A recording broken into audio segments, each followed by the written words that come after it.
My name is Natalie. I am 33 years old, and my life turned into a living nightmare the night my sister made us dinner.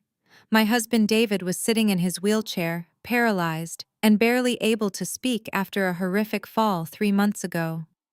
Caroline set a steaming bowl of beef stew in front of me, smiling like the perfect sister.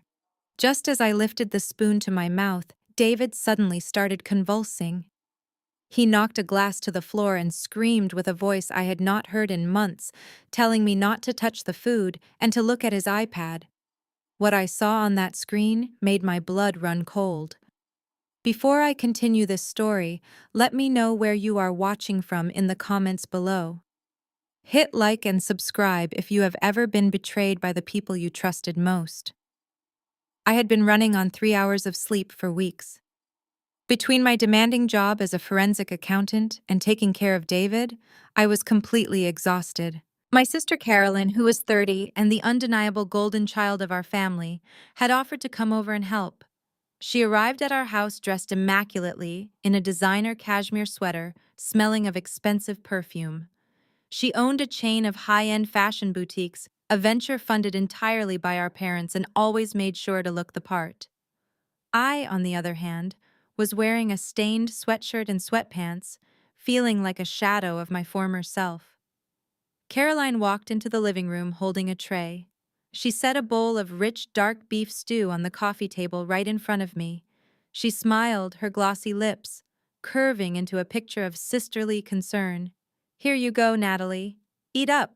You look like a walking corpse. With David in this condition and you working yourself to death to pay his medical bills, cooking for you is the least I can do." I reached for the spoon. The exhaustion in my bones made my limbs feel heavy. "Thank you, Caroline.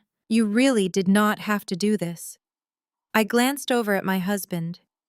David was 35 years old. Just 3 months prior, he was a vibrant real estate appraiser. Then came the accident. A horrific fall down a steep flight of concrete stairs at a property left him paralyzed on his right side. The prolonged intubation had damaged his vocal cords. He communicated mostly through eye blinks and weak gestures with his left hand. The doctors assured me his cognitive functions were fully intact, but he was physically trapped in a broken shell. I dipped my spoon into the thick gravy. The smell of garlic and rosemary made my empty stomach rumble. I had barely eaten anything all day. I lifted the spoon toward my mouth. Just as the metal touched my lips, a horrifying sound ripped through the quiet living room. No! I dropped the spoon. It clattered against the ceramic bowl, splashing hot broth onto my jeans. I whipped my head around. David was gripping the armrest of his wheelchair so hard with his good hand that his knuckles were stark white. His eyes were wide, bulging with a frantic panic. His chest heaved as he forced air through his damaged throat. The cord strained until the veins in his neck popped. "Do not touch the food." He rasped out the words, the intense effort causing a violent tremor to rack his entire body. Caroline laughed. The sound was tight and unnaturally high-pitched. "Oh my goodness, David, you startled us." "Natalie, I think he is having another one of his muscle spasms. Let me go get his sedatives." "No." David threw his left arm out with sudden force. He knocked a glass of water off the side table. It shattered loudly against the hardwood floor. He pointed a trembling finger toward the bookshelf behind the television. "Look at the iPad." He choked out the words, his eyes darting frantically from me to Caroline, and then to the bookshelf. My heart hammered against my ribs. I stood up, ignoring the spilled stew burning my thigh. "David, what is it? Are you in pain?" "Look at the iPad," he insisted again, gasping for breath. Caroline stepped between me and the shelf. Her friendly smile slipped, revealing something cold and rigid beneath. "Natalie, he is delirious. The doctors warned us that the brain trauma would cause severe hallucinations. Sit down, eat your food, and I will call his night nurse." "Move, Caroline," I said firmly, keeping my voice low. "Natalie, you are acting crazy. You have not slept in 2 days. Just eat your dinner." I did not ask a second time. I shoved past my sister. My shoulder clipped hers hard enough to make her stumble backward. I reached behind the row of thick hardcover novels on the third shelf. My fingers brushed against the familiar cold metal of a tablet. I pulled it out. It was David's old iPad.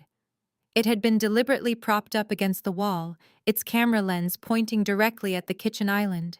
"David, what is this?" I asked, my voice trembling. He blinked hard. "Play it." I unlocked the screen. The camera application was open, and a video had been recorded just 10 minutes ago. I pressed play. The footage was crystal clear. It showed my kitchen. It showed Caroline standing with her back to the living room, completely unaware that she was being recorded. I watched her take a plastic bag from her purse. She placed 3 pills onto the marble countertop. She took a heavy meat tenderizer and crushed them into powder. She was humming a cheerful pop song. I heard the melody clearly on the recording.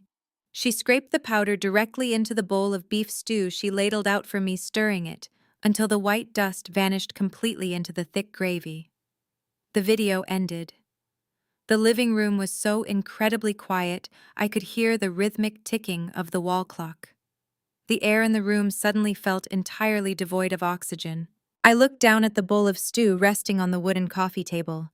A thin film of grease was already forming on the surface of the gravy. Then I slowly raised my eyes to look at my sister. Caroline was not panicking. She was not begging for forgiveness. Instead, she was standing perfectly still, her hands casually slipped into the pockets of her tailored designer slacks. The warm, sisterly mask was completely gone, replaced by a look of sheer, unadulterated contempt. "What did you put in my food, Caroline?" I whispered, my voice sounding rough and foreign.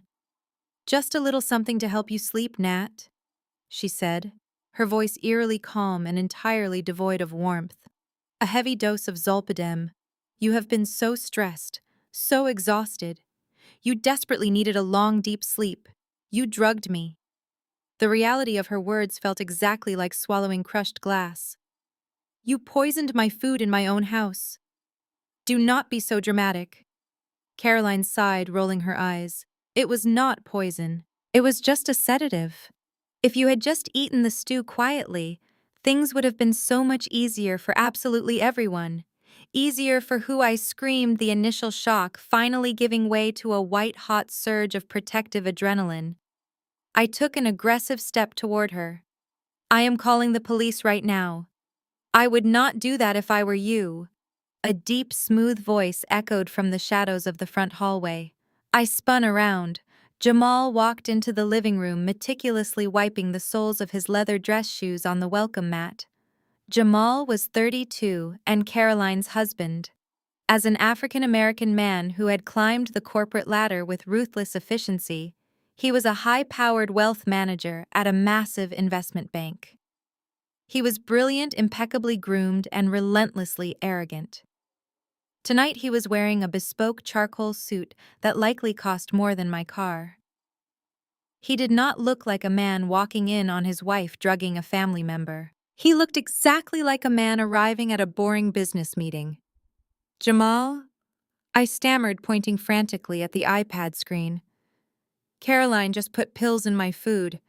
I have the entire thing on video." Jamal let out a slow, patronizing exhale. He walked over to the kitchen island, picked up a green apple, tossed it casually into the air, and caught it with one hand. "Natalie, please listen to yourself. You sound utterly hysterical. You work 70 hours a week trying to cover endless medical debts for a husband who is basically a vegetable. You are sleep deprived. You are paranoid. Caroline was simply trying to give you a sleep aid so you would not suffer a total mental collapse." "It is a felony," I yelled, stepping defensively between them and David's wheelchair. David let out a low, distressed moan, his good hand reaching out to grip my jeans. "It is only a felony if anyone actually believes the frantic rambling of a sleep-deprived, debt-ridden woman over a highly respected investment banker and a successful boutique owner," Jamal said smoothly. He took a crisp bite of the apple, chewing it slowly. "Trust me, Natalie, right now, you cannot afford to make enemies out of us. Why would you want to drug me tonight? I asked, my voice cracking under the weight of the betrayal.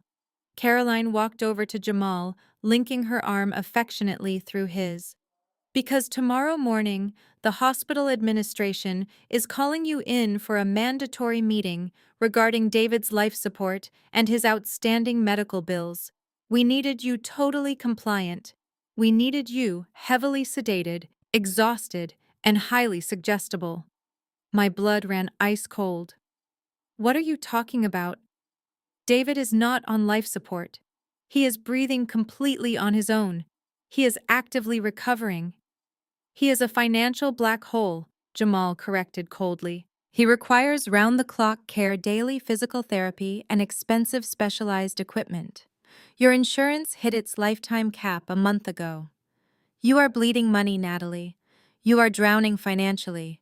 Tomorrow you are going to sign the medical proxy over to your parents, and they are going to make the humane, logical decision to move him to a state-run hospice facility, which is basically a waiting room for death. I will never sign a proxy over to Mom and Dad. I spat the words at them. You have absolutely no right to interfere in my finances. Jamal chuckled. He reached inside his tailored suit jacket and pulled out a thick stack of legal documents. He tossed them onto the coffee table. Actually, Natalie, your finances are very much my business, because as of this morning, your mortgage is in default. I stared down at the papers, the entire room spinning. That is impossible. I drained my entire savings account to pay the mortgage 3 months in advance, so I could focus entirely on David's recovery. Yes, your original mortgage was fine. Jamal smiled, a predatory gleam appearing in his dark eyes. But the second mortgage you took out against the equity of this house, the one for $250,000 to cover David's initial emergency surgeries, that one is currently in default. I never took out a second mortgage, I shouted. I never signed anything like that. The official bank records say otherwise, Jamal said, his voice dropping to a cool, calculated corporate monotone. The signature is yours. The notary stamp is completely valid. And since I am the regional director of wealth management at that very bank, I can assure you the paperwork is absolutely ironclad. You missed the 90-day balloon payment. The bank is foreclosing, Natalie. I felt the air rush completely out of my lungs. I looked closer at the papers. The familiar logo of Jamal's bank was printed boldly at the top of the page. I looked over at Caroline, who was watching my horrified reaction with a look of supreme satisfaction. You forged my signature, I whispered, the horrifying realization clicking into place. You used your high-level position at the bank to take out a fraudulent loan against my house. Prove it, Jamal challenged, stepping closer.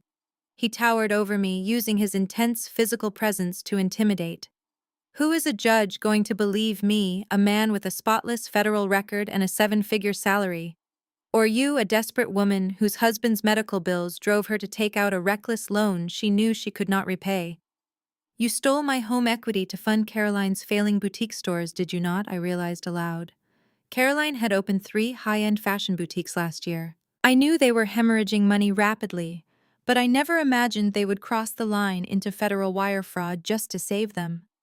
Caroline's smile vanished instantly, a flash of genuine anger crossing her face. My stores are doing perfectly fine. We are just restructuring our capital. It is something a glorified bookkeeper like you would not understand. I am a forensic accountant, Caroline. I track complex financial fraud for a living. And who is going to hire you now? Jamal countered mockingly. You have not taken a single client in 3 months because you have been playing nursemaid to a cripple. Behind me, David let out a strangled, furious cry. He tried desperately to lunge forward in his chair, but his paralyzed right side betrayed him, and the thick seatbelt strapped across his waist held him firmly back. Shut him up, Natalie, Caroline snapped irritably. God, he is so pathetic. Get out of my house. I pointed a shaking finger toward the front door, my entire body vibrating with a mixture of terror and absolute unbridled rage. Both of you, get out right now before I call the police. We are not going anywhere. A new, sharply authoritative voice rang out from the dimly lit hallway. The heavy front door clicked shut with a deafening finality. Loud, deliberate footsteps echoed ominously on the polished hardwood floor. My parents stepped directly into the living room, physically blocking any possible escape route. For a fleeting second, a wave of profound relief washed over me. I thought my salvation had arrived. My parents stood right there. They were dressed in their usual country club attire. Mom wore a crisp white blouse and pearls. Dad wore his navy blazer. I thought they would call the police after seeing the video. "Thank God you are here," I cried, rushing toward them. I pointed at Caroline and Jamal. "They are trying to drug me." Jamal forged my signature on a huge mortgage to bail out Caroline. "They are forcing me to pull David off life support to hide their crimes. I have the video on the iPad." I held out the tablet. I expected my father to throw Jamal out. Instead, my mother looked at it with absolute indifference. Then she slapped me hard across the face. The crack echoed through the room. The force snapped my head sideways. My cheek burned. I stumbled backward, dropping the iPad. I touched my face in complete shock. "Do not ever speak about your sister that way," Patricia hissed. "Caroline and Jamal are keeping this family from total financial ruin. You should be thanking them for handling your mess." I looked at my father. "Dad, did you not hear me? They committed federal wire fraud. They are trying to drug me." My father sighed heavily. He looked at me with the weary annoyance. "Stop this hysterical nonsense. Jamal is a respected wealth manager. He is restructuring family assets to maximize our capital. Caroline needed cash for her boutiques. Your house had equity sitting there. We all agreed it was best." "We all agreed," I repeated. "You all agreed to steal my house. We agreed to protect the family reputation," my mother snapped. She glared at me with disgust. "Ever since you married David, you have been a constant disappointment. And now look at him." She gestured toward my husband with a look of profound revulsion. "He is a vegetable, Natalie. A useless financial drain. Do you know how embarrassing it is for us to explain this situation to friends? The medical bills are piling up. You are working yourself into an early grave for a man who cannot feed himself." David let out a sharp, guttural cry. His good hand pounded against the armrest of his wheelchair. He understood every single word they were saying. His eyes shone with tears of rage and humiliation. "Do not talk about my husband that way," I yelled, moving to shield David from her cruel gaze. "I will talk however I please," Patricia fired back. "Caroline and Jamal are actually successful. They attend the right charity galas. They associate with the right executives. They elevate this family. What do? You crunch numbers for a living. You are a glorified bookkeeper. And now you drag our family name through the mud with your massive debts and this medical crisis." I stared at the four people standing in my living room. My sister, my brother-in-law, my mother, my father. They had formed a unified front of pure toxicity. They had planned this together. They sat in their dining rooms and calculated exactly how to sacrifice my life, home, and husband to fund Caroline's failing business. Tomorrow morning, my father said, his voice completely devoid of emotion. "You are going to go to the hospital administration office. You are going to sign the medical proxy over to us. We have already spoken to the doctors. We will authorize the transition to hospice care. It is the humane thing to do. Once David passes, his life insurance will pay out. We will use those funds to quietly settle the secondary mortgage Jamal arranged. The bank will be made whole, Caroline will keep her stores, and this entire unfortunate chapter will be closed." "You are planning a murder," I whispered, feeling the blood drain from my face. "You sit here calmly discussing the murder of my husband and the theft of my home to save face." "It is not murder," Natalie Jamal chimed in, adjusting his lapels with a smug grin. "It is aggressive asset management. You are just too emotionally compromised to see the big picture." "If you fight us on this," Patricia warned, stepping right into my personal space, "if you go to the police with your video or accusations, Jamal will personally ensure you are bankrupted." He has the best corporate lawyers in the state on retainer. They will bury you in litigation until you cannot afford a single cup of coffee. We will have you declared mentally unfit. We will tell the judge that the stress of David's accident drove you insane. Who do you think they will believe, a wealthy, prominent family, or a broke, deranged woman refusing to let her crippled husband die in peace? I looked around the room. I was completely trapped. I had no money. My credit was destroyed. My family was actively conspiring to end my husband's life and steal everything I had worked for.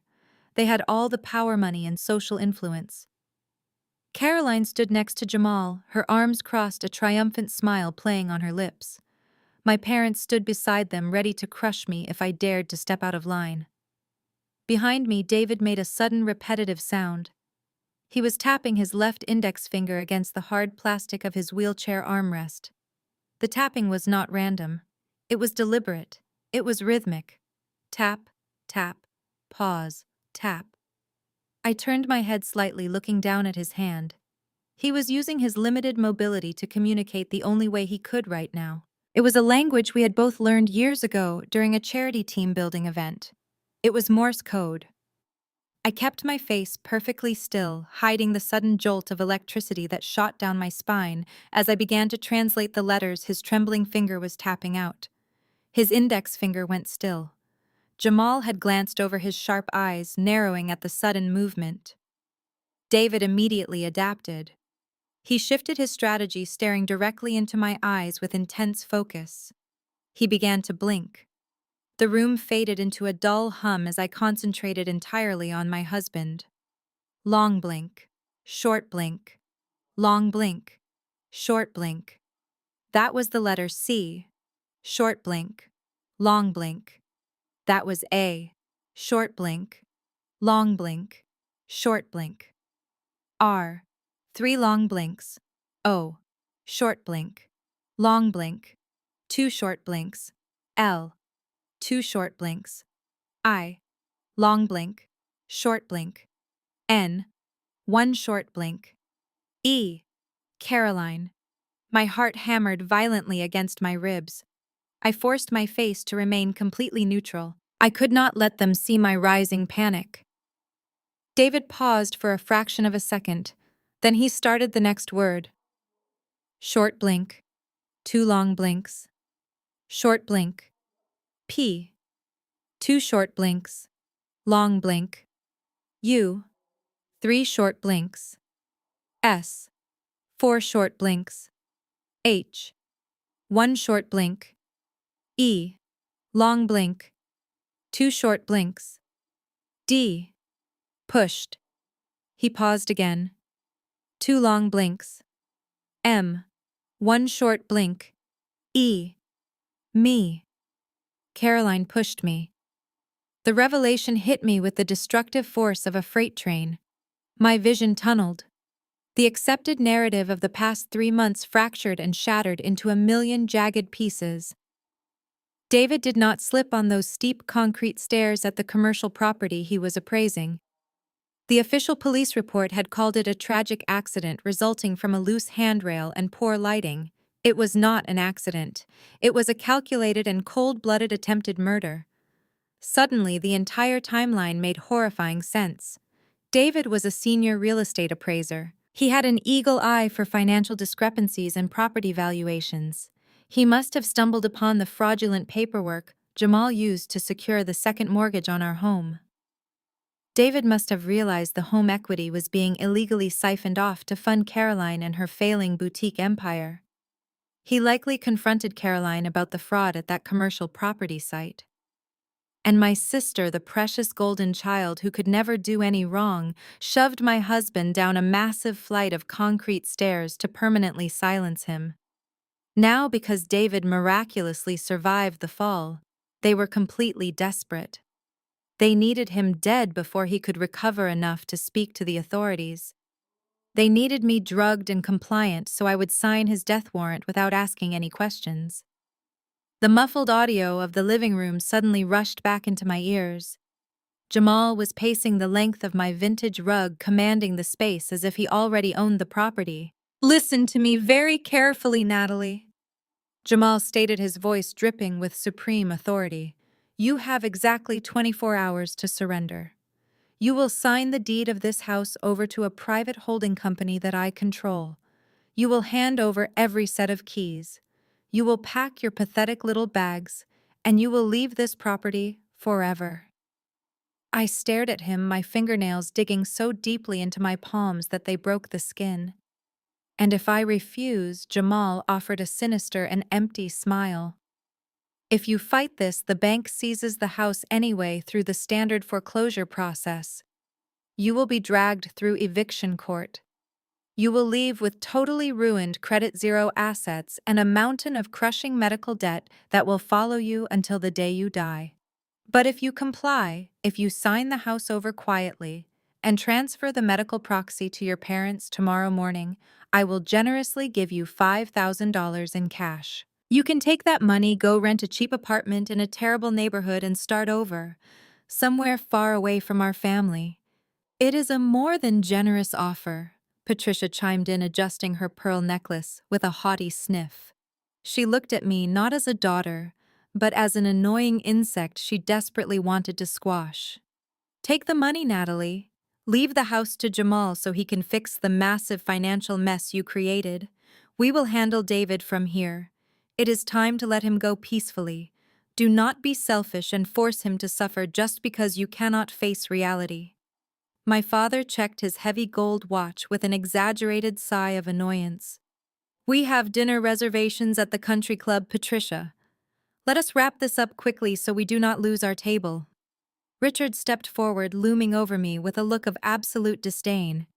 You have always made things harder than they need to be, Natalie.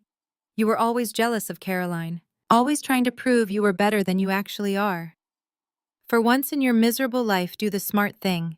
Sign the medical proxy tomorrow morning.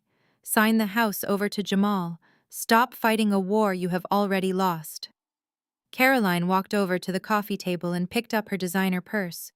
She looked down at the poisoned bowl of beef stew, then back up at me with a sickeningly sweet smile. I will pour this out down the sink before we leave. We would not want you accidentally eating it now that you are fully awake. Get some rest, big sister. You have a very busy day of signing papers tomorrow. My mind raced with terrifying speed. If I screamed at them right now, if I accused Caroline of attempted murder based on a message blinked in Morse code, they would laugh directly in my face. They would call the police immediately. They would claim I was having a violent psychotic break under the stress of my debts. They would easily have me involuntarily committed to a psychiatric ward. With me locked up in a padded cell, my parents would automatically gain control of David and his medical decisions. They would pull his life support before the weekend was over. Jamal would finalize the foreclosure without any resistance. Caroline would get away with attempted murder and theft. I could not fight them with blind rage. I had to fight them with lethal strategy. They thought I was just a tired and broken bookkeeper. They had absolutely no idea I was a ruthless forensic accountant who spent my entire career tracking hidden money, destroying illegal shell companies, and burying financial criminals in federal prison. I looked at David. He was staring at me, his eyes filled with a desperate and silent plea for survival. I blinked once, very slowly, letting him know I understood everything. Then I forced my shoulders to slump. I let my head drop forward, mimicking the exact posture of a completely broken woman. I let out a loud and ragged sob, allowing my knees to buckle. I collapsed onto the hardwood floor, burying my face in my hands. My entire body shook with loud and heaving cries. It was a performance born of pure survival. I knew that if I showed even an ounce of defiance, if I hinted that I understood the depth of their criminal conspiracy, Jamal and Caroline would not let me live through the night. They had already proven they were willing to drug me and push my husband down a flight of concrete stairs. A staged suicide or an accidental overdose would be remarkably easy for them to arrange right now. You win, I wailed, letting my voice crack with manufactured despair. I cannot fight you anymore. I am so tired. I am just so incredibly tired. I peered through the gaps in my fingers, watching their shoes. I saw Jamal shift his weight, his expensive leather shoes turning toward my parents. A low chuckle escaped his lips. "See," Jamal said to my father, his tone dripping with arrogant vindication. "I told you she just needed a firm push to see reality. She is entirely out of options." My mother stepped closer, looking down at me, as if I were a stain on her expensive rug. Finally, Patricia sighed. "It is about time you accepted your place in the real world, Natalie. All this stubborn independence has brought you nothing but misery and massive debt. You will sign the medical proxy over to us tomorrow at 9 in the morning. Then you will meet Jamal at the bank at noon to transfer the deed." I nodded vigorously, keeping my face hidden, continuing to produce loud, pathetic sobs. "I will do it. I will sign everything. Please just leave me alone. Just let me sleep." Caroline walked over to the coffee table and picked up the bowl of poisoned stew. "I will dump this in the kitchen sink. You clearly do not need it anymore. You are already broken." I heard the ceramic bowl clatter in the kitchen sink, followed by running water. Caroline was destroying the physical evidence of her attempted drugging, completely unaware that the digital evidence was already safely backed up on the hidden iPad. She walked back into the living room, clapping her hands together as if dusting off a hard day of work. "We should get going," Caroline chirped, linking her arm through Jamal's. "Our dinner reservations at the club are in 30 minutes, and I am absolutely starving." Richard adjusted his blazer and looked down at me with cold authority. "We will be at the hospital administration office tomorrow at 9 sharp. Do not make us wait, Natalie. If you try to run, or if you try to pull any sort of legal stunt, Jamal will freeze your bank accounts before you can even buy a tank of gas. You are entirely at our mercy." I know, I cried out, lifting my tear-streaked face to look at my father. "I will be there. I promise. Just please let me have one last night with my husband. Let me say goodbye to David before you take him away. I just need to sleep. I am begging you." My parents exchanged a look of supreme satisfaction. They had completely bought the act. They saw a defeated, exhausted, bankrupt woman who had finally surrendered to their superior intellect and power. They loved seeing me grovel. It validated every cruel narrative they had ever constructed about me. "Let her have her dramatic goodbye," Patricia sneered, turning toward the front door. "It makes no difference now. The house is ours, the debt is handled, and tomorrow we finally resolve the David situation." Jamal stepped over me deliberately, brushing his shoe against my jeans. "Tomorrow at noon, Natalie. Bring your driver's license. The notary will be waiting." I kept my head bowed, trembling visibly, until I heard their footsteps move into the front hallway. The heavy wooden door creaked open. I heard my mother complaining about the evening chill, my father agreeing, and Caroline laughing about the expensive wine they planned to order at the country club. Then the heavy front door slammed shut. The loud click of the deadbolt locking into place echoed through the silent house. I stayed on the floor for 2 full minutes. I listened to the sound of Jamal's luxury SUV starting in the driveway. I waited until the low rumble of the engine faded away down the street, disappearing completely into the quiet suburban night. The moment the silence became absolute, my tears stopped instantly. My shaking ceased. I lowered my hands from my face and stood up. I wiped the fake tears from my cheeks with the back of my sleeve. The broken, hysterical woman vanished, replaced by a cold, calculating professional.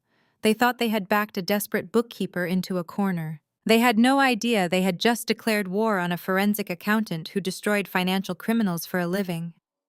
I walked over to David. His eyes were wide with fear, silently asking if my surrender was real.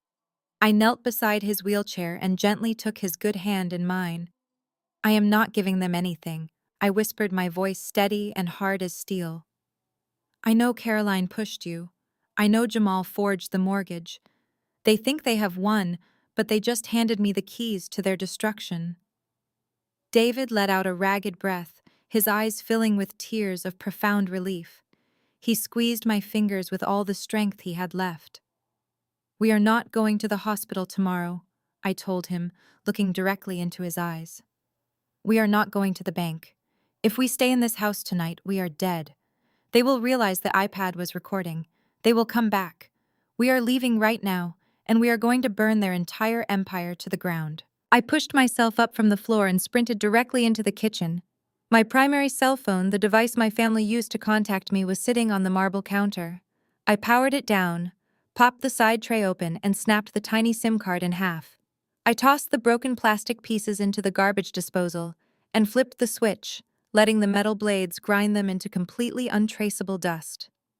Jamal was a high-level executive with highly dangerous corporate connections. He could easily pay someone to ping my cellular location. From this exact second forward, I had to operate entirely off the grid. I rushed into my home office. This room was my true sanctuary. It was where I tracked offshore accounts, unraveled complex corporate money laundering schemes, and built airtight cases against corrupt executives. I grabbed my heavily encrypted laptop and shoved it into a reinforced waterproof backpack. I opened the bottom drawer of my locking filing cabinet and pulled out 4 solid-state hard drives. These drives contained my specialized financial software and my custom backdoor access protocols. These digital tools were highly illegal for a standard civilian to possess, but they were absolutely essential for a forensic accountant hunting apex financial predators. I zipped them into the bag, alongside the iPad that held the clear video recording of Caroline poisoning my food. Next, I ran straight to the master bedroom. I grabbed a dark canvas duffel bag and threw in exactly 5 days' worth of comfortable clothing for both of us. Nothing flashy, nothing that would ever draw unnecessary attention. I went into the master bathroom and swept every single one of David's prescription bottles into a large plastic bag. I grabbed his blood thinners, his muscle relaxers, his pain medication, and his nutritional supplements. I packed his extra feeding tube supplies and his portable oxygen monitor. I worked with frantic and mechanical precision. Panic was a luxury I simply could not afford right now. I needed a secure way to move a paralyzed man discreetly in the middle of the freezing night. A standard hospital ambulance would immediately create a digital paper trail in the municipal emergency dispatch system. Jamal would find that public record before sunrise. I needed a ghost. I opened my emergency burner phone. It was a prepaid device I kept strictly for communicating with corporate whistleblowers who fed me confidential financial data.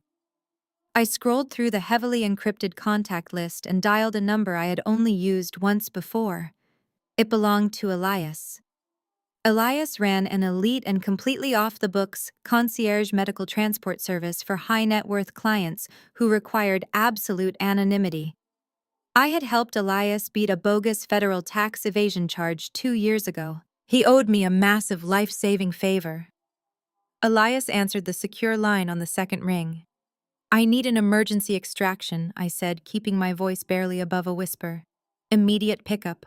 Unmarked wheelchair-accessible van. Medical personnel on board. Absolute discretion is required." Where and when, Elias asked, his tone strictly professional and devoid of unnecessary questions. "My home address," I replied. "You have exactly 20 minutes. If anyone ever asks, this ride never happened." "The van is already rolling," Elias confirmed. "We will flash the headlights twice when we arrive. Be ready at the garage door." I ended the call and hurried back to the living room. David was watching me with wide and anxious eyes. He could clearly see the intense urgency in my rapid movements. I grabbed his heavy winter coat from the hall closet and draped it over his shoulders, carefully threading his paralyzed right arm through the thick sleeve. I zipped the heavy coat all the way up to his chin and tucked a thick woolen blanket tightly around his legs to preserve his body heat. "I know this is terrifying, David," I whispered, crouching down to look him directly in the eye. "But we are leaving this house tonight, and we are never coming back. I have a secure transport on the way right now. We are going somewhere completely safe where they can never find us." He blinked twice in rapid succession. It was our established signal for yes. I grabbed my heavy backpack of hard drives and the duffel bag of clothes. I slung them securely over my shoulders. I walked behind David's wheelchair and disengaged the metal parking brakes.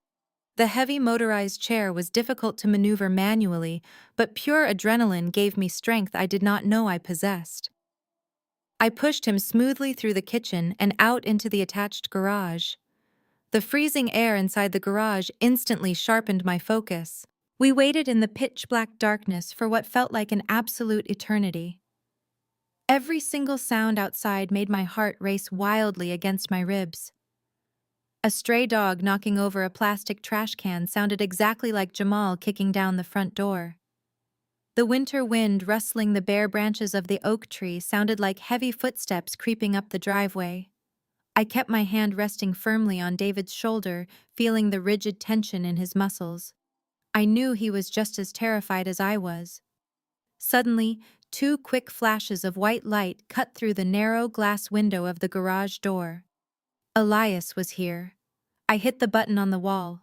The automatic garage door rumbled upward, groaning loudly in the quiet suburban night. A sleek and matte black transport van was idling silently at the bottom of the driveway. The headlights were already turned off. The engine purred with a low and quiet hum. The back doors of the van swung open, and a hydraulic wheelchair lift extended smoothly down to the concrete driveway. A tall man dressed in dark medical scrubs stepped out. He did not say a single word to me. He just gave me a curt professional nod and moved to grab the handles of David's wheelchair. Together we rolled David onto the metal platform. The lift whirred to life, raising David smoothly into the secure and climate-controlled interior of the transport van. I climbed in right behind him. The interior looked exactly like a miniature intensive care unit. It was fully stocked with oxygen tanks, cardiac medical monitors, and emergency trauma supplies. The man in scrubs immediately began securing David's wheelchair to the reinforced floor tracks, making absolutely certain he was completely stable for the long ride ahead. I moved to the front of the cabin and pulled the heavy sliding door shut. The loud thud of the door locking firmly into place was the most beautiful sound I had ever heard in my entire life. Elias was sitting in the driver's seat. He looked back at me through the clear partition window. "Where to?" he asked quietly. I gave him the address of a highly secure and private rehabilitation center located 2 hours north of the city. It was a heavily guarded fortress designed specifically for wealthy recovering executives who needed to disappear completely from the public eye. It was incredibly expensive, and I would be paying entirely in untraceable cash from my hidden emergency reserves. Elias put the heavy van in gear and pulled away from the curb. I looked out the tinted back window. I watched my house grow smaller and smaller as we sped down the dark and tree-lined street. I was leaving behind everything I had built over the last 10 years. I was leaving behind my ruined mortgage, my toxic parents, my homicidal sister, and her corrupt husband. They fully believed I was spending the night crying on the floor, waiting to surrender everything to them in the morning. They were going to wake up to a completely empty house. They were going to wake up to a ghost. I reached out and grabbed David's left hand. He squeezed my fingers tightly.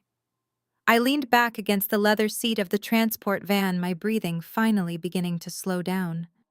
The escape was successful. Now the real war was about to begin. The black transport van hummed along the empty winter highway for 2 solid hours. The dense city skyline slowly gave way to the incredibly sprawling snow-covered forests of upstate New York. Elias drove with practiced efficiency, navigating the winding mountain roads until we reached a set of massive wrought iron gates hidden behind a thick tree line. A discreet brass plaque read, "Oakwood Recovery Enclave." This was not a standard hospital. It was a highly secure fortress. The heavy gates swung open immediately after Elias flashed his credentials to a heavily armed security guard stationed in the booth. We pulled up to a beautifully lit stone manor. A team of medical professionals was already waiting at the entrance. They did not ask for insurance cards or personal details. They asked for my alias and my cash. I handed over a thick manila envelope filled with $50,000 in crisp, untraceable bills. It was enough to cover David's premium care, intense physical therapy, and absolute secrecy for the next 3 months. The medical team expertly wheeled David down a quiet, softly lit corridor to a private suite equipped with state-of-the-art monitoring technology. I watched closely as they transferred him to a comfortable specialized medical bed. For the first time since his horrific fall, the constant line of tension in David's face finally relaxed. He was safe. They could not touch him here. The facility director, a stoic woman named Dr. Eris, handed me a physical brass key to the adjoining guest suite. "We do not use digital keycards," she explained in a hushed tone. "And we do not log our guests on any digital network. Your husband does not exist in our system. You do not exist here either. You are perfectly secure." I thanked her genuinely and locked myself in the guest suite. The guest room was spacious and elegantly furnished, but I completely ignored the luxury. I walked straight to the solid oak desk in the corner and carefully unpacked my heavy backpack. I lined up my encrypted hard drives and my specialized laptop. I was setting up my digital war room. But before I could launch my offensive, my body finally gave out. The sheer adrenaline that had fueled my midnight escape rapidly evaporated.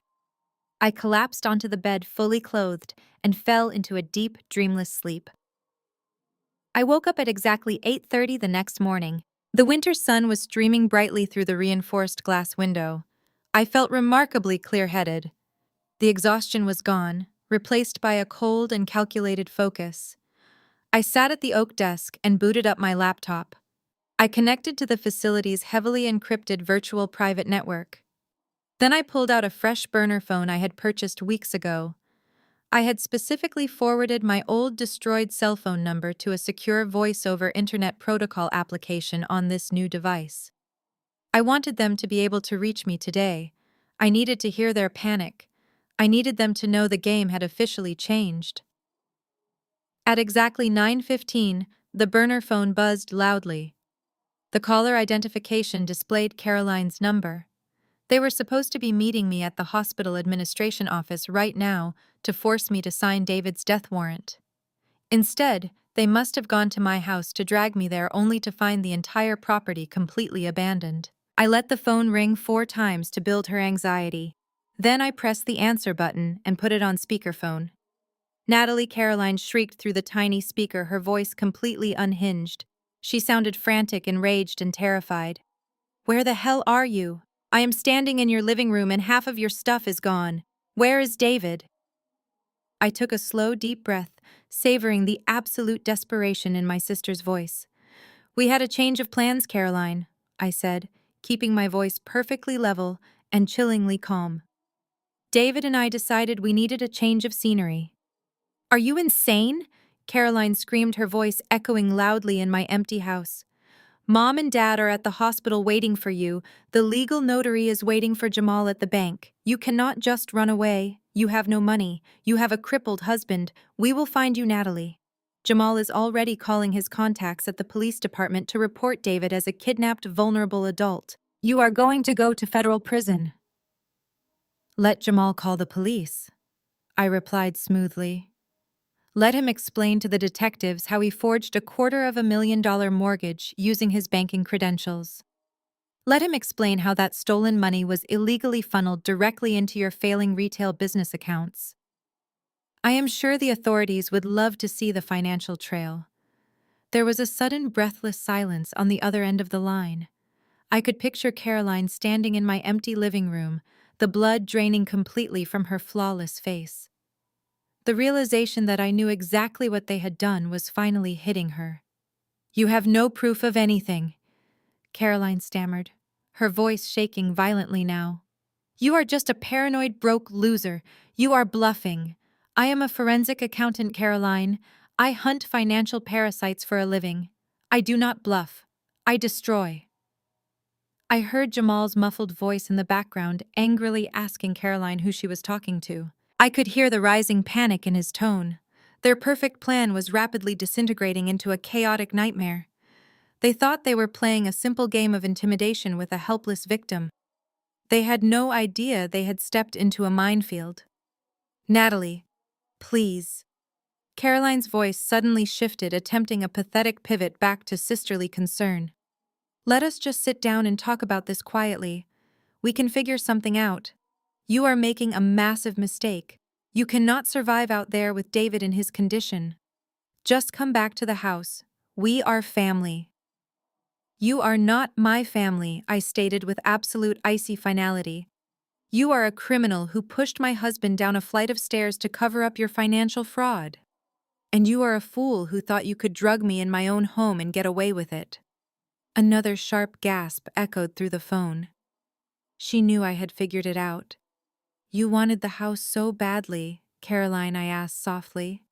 "Keep the house. I have a bigger gift for you." I pressed the end call button. I immediately opened the phone's settings, deleted the voice application, and initiated a complete factory reset of the burner device. I tossed the useless plastic rectangle into the metal wastebasket beside the desk. I would never speak to them on their terms again. I turned my attention back to my encrypted laptop. I cracked my knuckles, the sound sharp in the stillness. It was finally time to go to work. It was time to follow the hidden money trail. I immediately plugged the first solid-state drive into my laptop. The screen flared to life, casting a cold blue glow. My family loved to mock my profession. My mother called me a glorified bookkeeper. Caroline told friends I did taxes for plumbers. Jamal genuinely believed I managed payroll for struggling strip malls. They were incredibly wrong. I was a forensic accountant. I hunted missing millions. I tracked down assets hidden by greedy executives during nasty divorces. I dismantled offshore shell corporations. I worked alongside federal investigators to build airtight cases against people who thought they were untouchable. I was a digital predator, and complex financial records were my hunting ground. I was very good at what I did, and they were about to find out just how good. My family never understood my work because I kept them in the dark. In their shallow world, success was defined by designer labels and expensive cars. My success was measured by the assets I recovered and the criminals I helped put behind bars. I operated in the shadows. It made me invisible and vastly underestimated. Right now, being underestimated was my greatest weapon. I booted up my custom tracing software. The interface was stripped of friendly graphics, leaving only rows of raw data fields. I needed to dissect Jamal's financial existence. He thought he was a mastermind managing portfolios. To me, he was just a careless amateur leaving a massive digital footprint. Money never actually disappears. It simply changes shape. It moves from one account to another, hiding behind fake companies. But every transaction leaves a scar.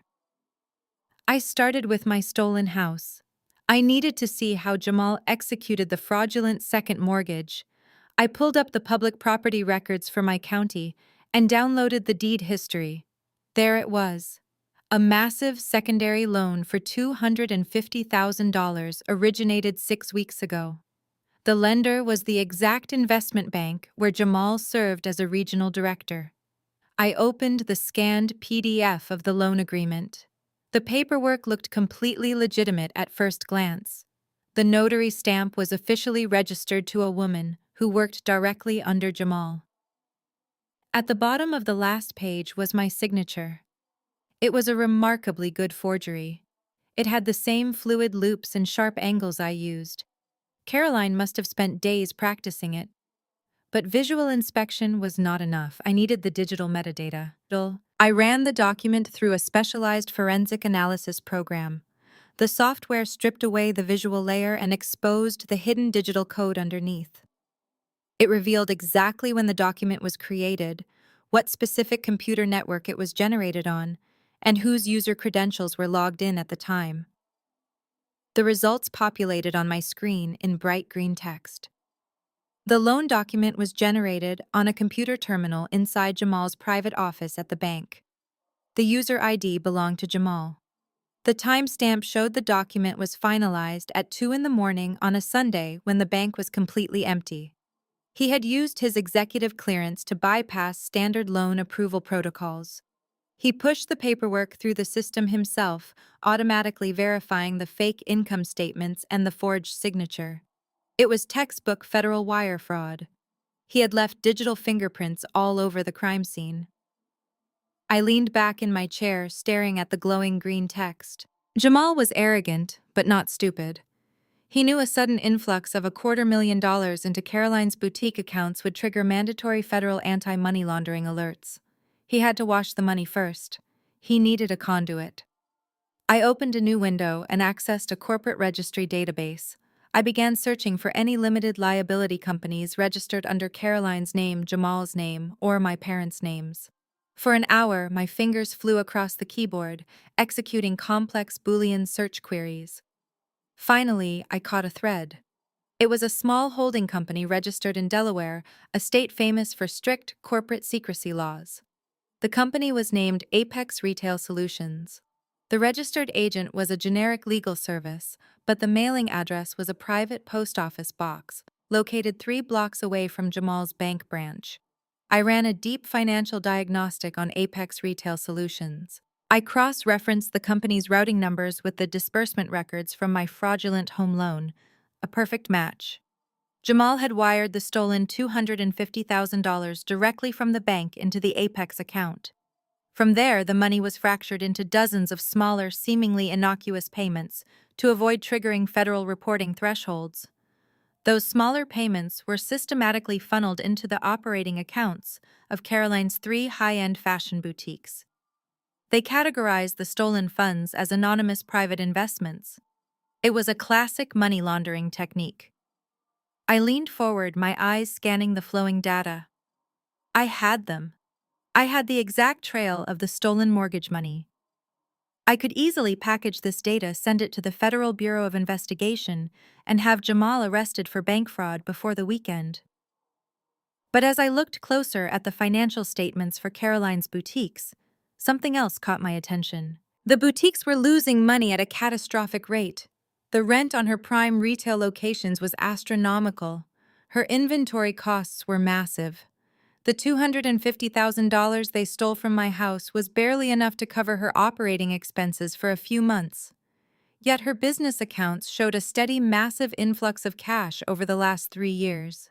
Millions of dollars had been quietly pumped into her failing stores long before they ever touched my house. I stared at the screen, my heart pounding loudly in my ears. This was a completely different and massive financial crime entirely. I simply had to dig deeper. The sheer scale of this invisible operation was absolutely terrifying. Who else were they stealing from just to keep up their wealthy facade? I took a sip of the stale coffee I had brewed hours ago. The bitter taste grounded me. I needed to see the entire financial ecosystem my family had built. I needed to see every single moving part of their empire. I launched a proprietary algorithm I had written specifically for tracking shadow accounts. It was a digital bloodhound. You feed it a few known variables like Jamal's bank credentials, Caroline's business tax identification numbers, and my parents' social security numbers, and it scours the global financial network for any connected accounts, offshore entities, or hidden asset transfers. While the algorithm ran, I decided to take a closer look at the actual mortgage document Jamal had used to steal my home equity. I had already confirmed the digital signature was forged within his office, but I needed to understand the mechanics of the loan itself. I pulled up the promissory note. The terms were absolutely predatory. It was an adjustable rate mortgage with a massive balloon payment due after just 90 days.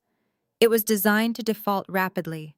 Jamal never intended for me to pay it back. He deliberately engineered the loan so that the bank would seize my house the moment I missed that impossible balloon payment.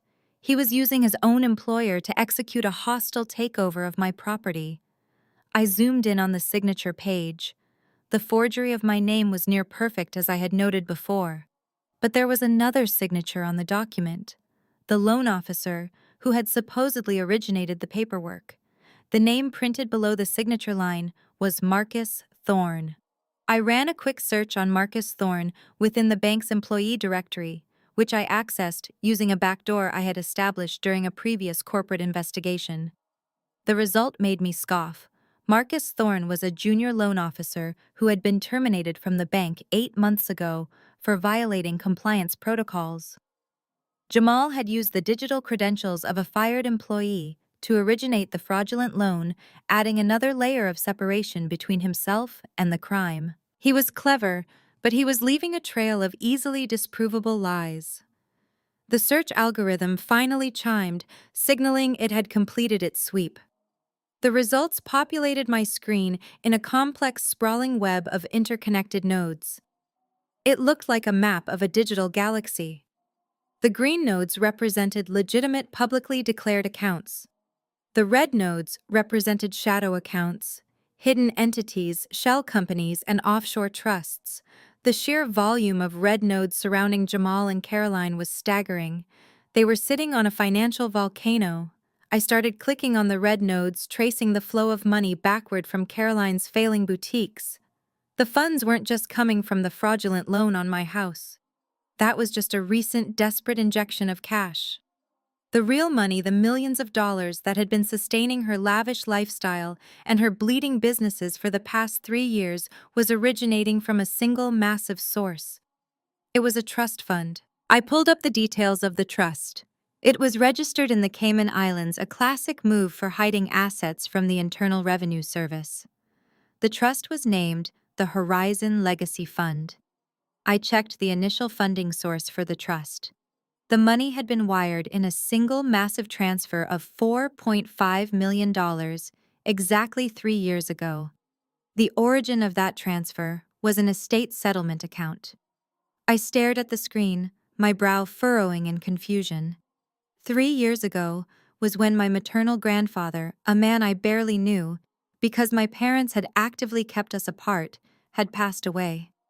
My parents had told me he died penniless, leaving nothing but debts that they had to graciously cover out of their own pockets. They had used his supposed poverty as a cautionary tale, warning me that my choices would lead me to a similarly destitute end. I hacked into the probate court records for the county where my grandfather had died. The official publicly filed will corroborated my parents' story. It showed a modest estate entirely consumed by outstanding medical and tax liabilities. But the public record was a lie. The $4.5 million transfer to the Horizon Legacy Fund proved it. I needed to see the actual original trust documents, the ones that detailed exactly who the money belonged to, and who had the authority to move it. This required a level of access that went beyond standard forensic accounting.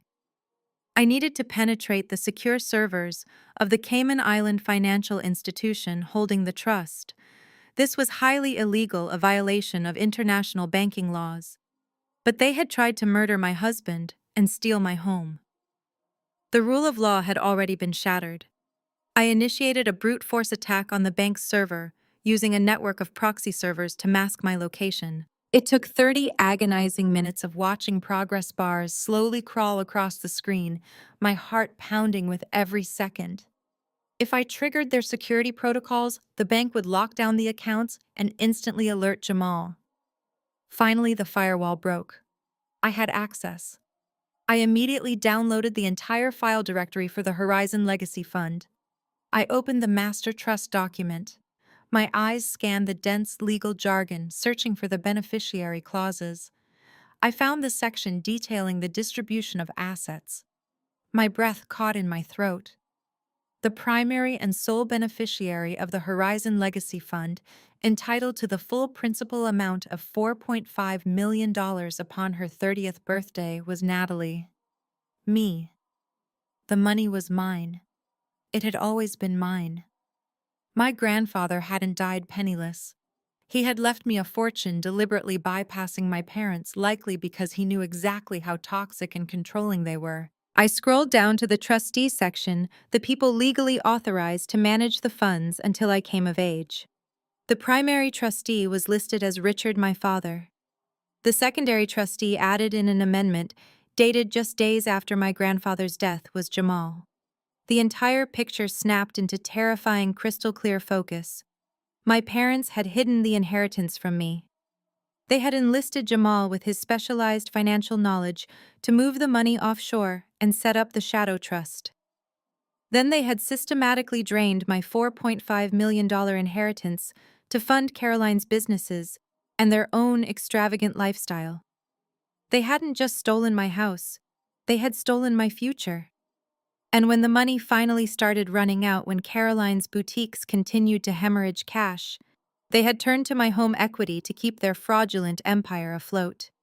And when David had discovered the theft, Caroline had tried to kill him. I sat back in my chair, staring at the screen until my vision blurred. The sheer magnitude of their betrayal was almost incomprehensible. They were not just terrible family members. They were a sophisticated criminal syndicate, and I was going to dismantle them piece by piece. I leaned closer to the bright monitor, the cold blue light illuminating the dark hotel room. The initial shock of the $4.5 million theft began to harden into a sharp, diamond-clear rage.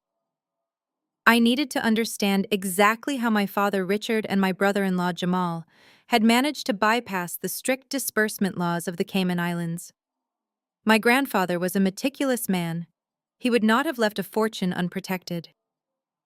I opened the secondary folders attached to the Horizon Legacy Fund. These contained the legal amendments filed over the past 3 years. The first major withdrawal occurred exactly 2 weeks after my 30th birthday. That was the exact date the trust was legally mandated to dissolve and transfer all assets directly into my name. Instead of a transfer to me, a massive withdrawal of $2 million was wired to a commercial real estate holding company controlled by Jamal. How did they stop the automatic transfer? I opened a subfolder labeled Medical Proxy and Legal Declarations. The answer made my stomach turn. It was a sworn legal affidavit filed in a private offshore court declaring me mentally unfit to manage financial assets. The document claimed I suffered from severe untreated bipolar disorder and catastrophic financial instability. It was signed by my father, Richard, acting as the concerned primary trustee. It was co-signed by a private psychiatrist. My parents had literally bought a fake medical diagnosis to strip me of my financial sovereignty. This explained everything about their behavior tonight. When Patricia and Richard threatened to have me involuntarily committed earlier this evening, it was not an idle threat. It was their standard operating procedure. They had already done it on paper 3 years ago to steal my inheritance. They were simply planning to do it again in real life to cover up Caroline's attempted murder of my husband. I clicked on a separate encrypted file nested deep within the trust's ledger. This file contained the asset allocation reports, the specific properties and businesses they had purchased using my grandfather's money. There were 3 high-end retail spaces leased to Caroline's boutique brand. My parents had been living like royalty on my stolen inheritance while telling me I was a failure who needed to learn how to budget my meager accounting salary. But there was one document that made the breath catch in my throat. It was a commercial real estate appraisal report for a massive warehouse district Jamal had recently purchased using the trust funds. The purchase price was listed at $6 million, heavily inflated, to wash a large chunk of the stolen money. I scrolled down to the signature line of the independent appraiser. David. My husband's name was printed clearly at the bottom of the audit. The pieces of the puzzle slammed together with sickening clarity. Jamal needed an independent appraisal to satisfy the offshore banking regulations for the commercial purchase. He had likely routed the job through a blind third-party vendor, never expecting the assigned appraiser to be his own brother-in-law. David was the best in the city. He was thorough, honest, and completely incorruptible. I opened David's specific appraisal notes attached to the file. David had flagged the property.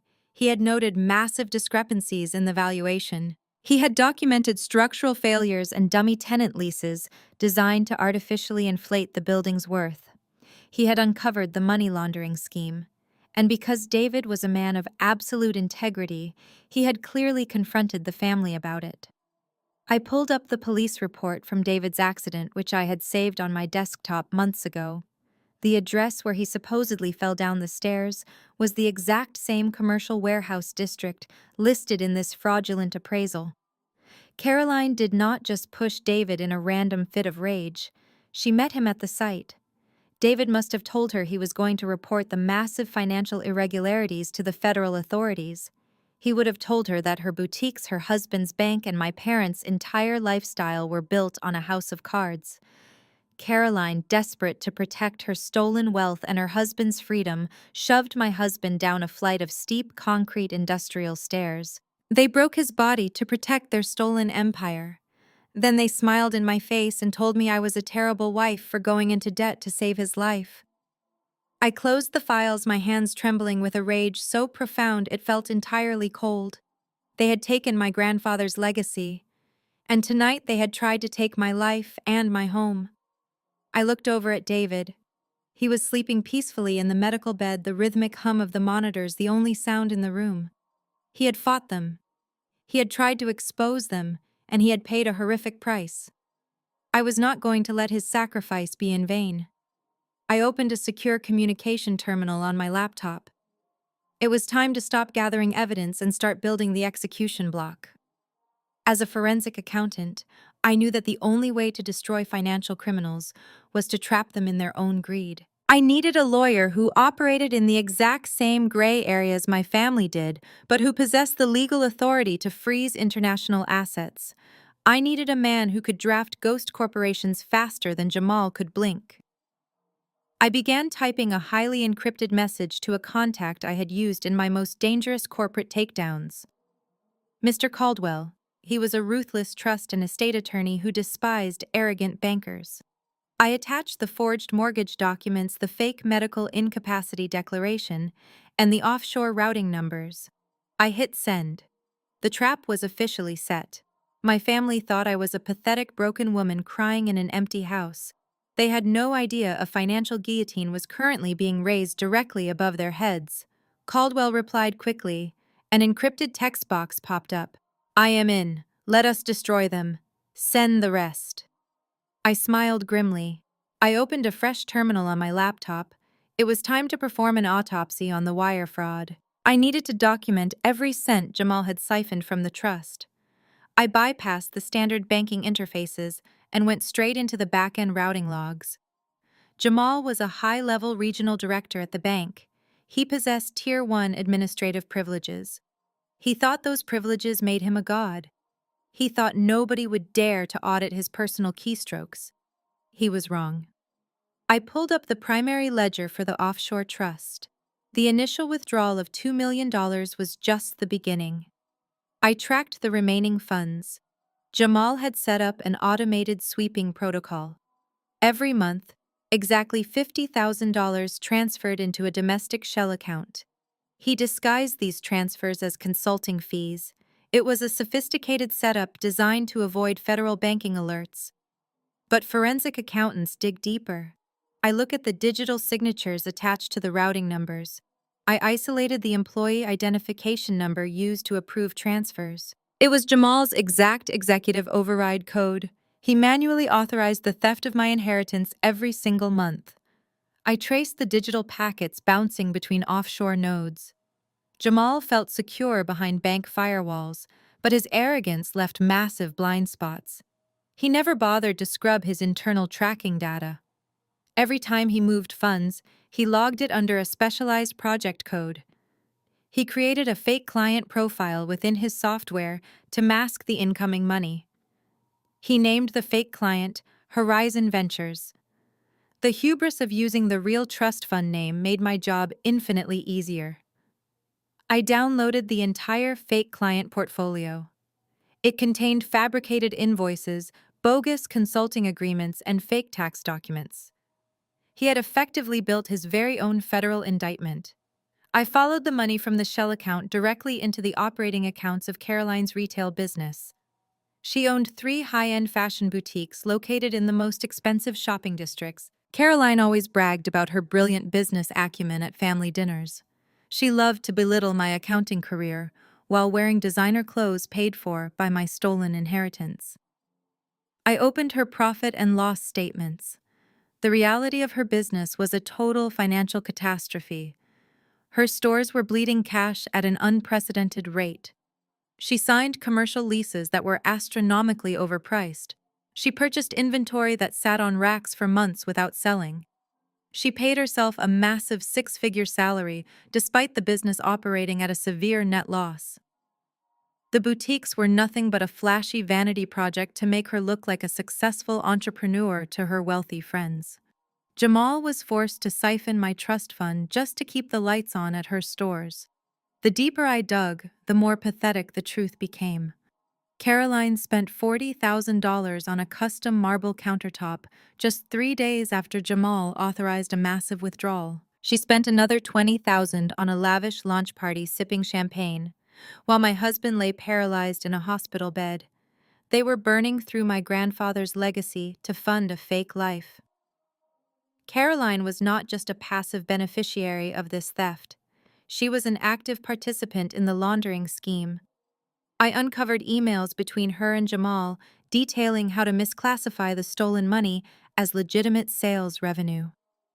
Caroline routinely rang up massive fake purchases on her boutique point-of-sale systems.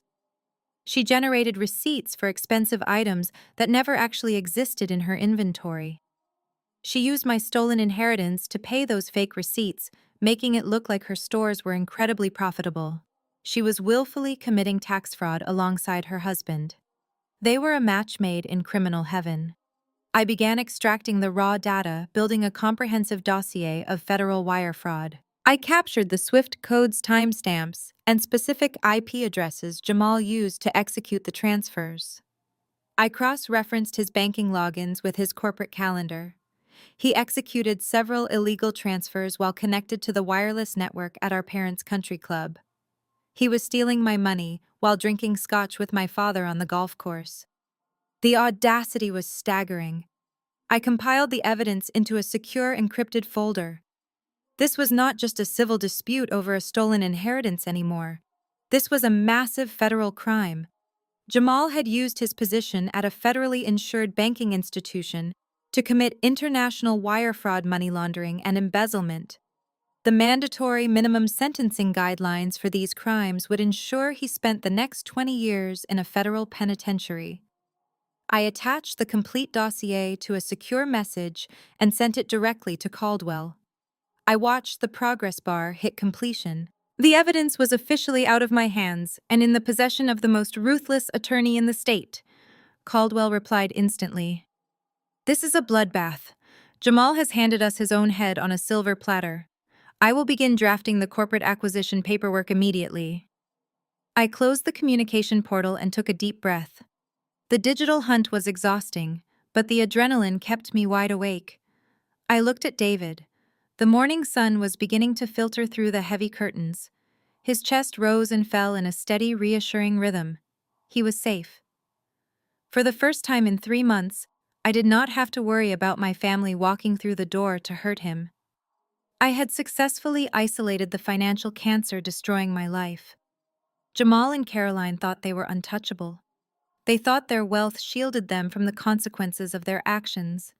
They thought they had defeated me by forcing me out of my home. They did not realize that by pushing me out, they had given me the exact distance I needed to burn their fraudulent empire to the ground. I cracked my knuckles and opened a browser window. I initiated a highly secure video call. Mr. Caldwell appeared on my screen sitting in his high-rise office wearing a tailored suit. He made his living navigating the darkest corners of corporate trust law. He did not smile. He simply leaned forward, his eyes gleaming with predatory excitement.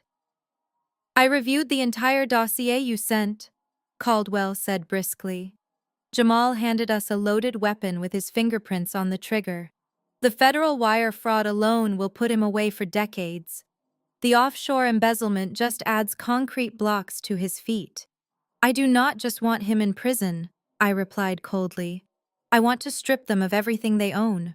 I want my parents, my sister, and my brother-in-law to feel the terror they tried to force onto me. I want them out on the street. Caldwell smiled a wolfish grin. I was hoping you would say that. Sending them to jail is the government's job. Stripping them of their wealth is our job. We need to weaponize their massive debt. I nodded. Caroline's 3 high-end boutiques are failing. She is drowning in unpaid commercial leases. My parents have been living well beyond their means for years. They have a massive home equity line of credit that they maxed out to pay for country club memberships. And Jamal Caldwell added just originated a fraudulent mortgage on your personal home. Because it is legally radioactive, his bank will likely try to bundle that bad debt and sell it off to a third-party collection agency for pennies on the dollar to quickly clear their books. Exactly, I said. We are going to buy it all. Caldwell began typing. We will form a blind shell corporation registered in Wyoming. They have impenetrable corporate secrecy laws. Nobody will ever trace the ownership back to you. We will call the entity Ironclad Recovery Holdings. How do we fund the purchases quickly, I asked. I have cash reserves, but not enough to buy millions in commercial debt by the end of the week. Caldwell let out a dismissive scoff. You are the sole legal beneficiary of a $4.5 million offshore trust, Natalie. Jamal only managed to siphon $2 million of it before you caught him. I already filed an emergency injunction with the Cayman Island Banking Authority using the undeniable proof of wire fraud you provided. The remaining $2.5 million has been immediately frozen and legally secured under my firm's escrow account.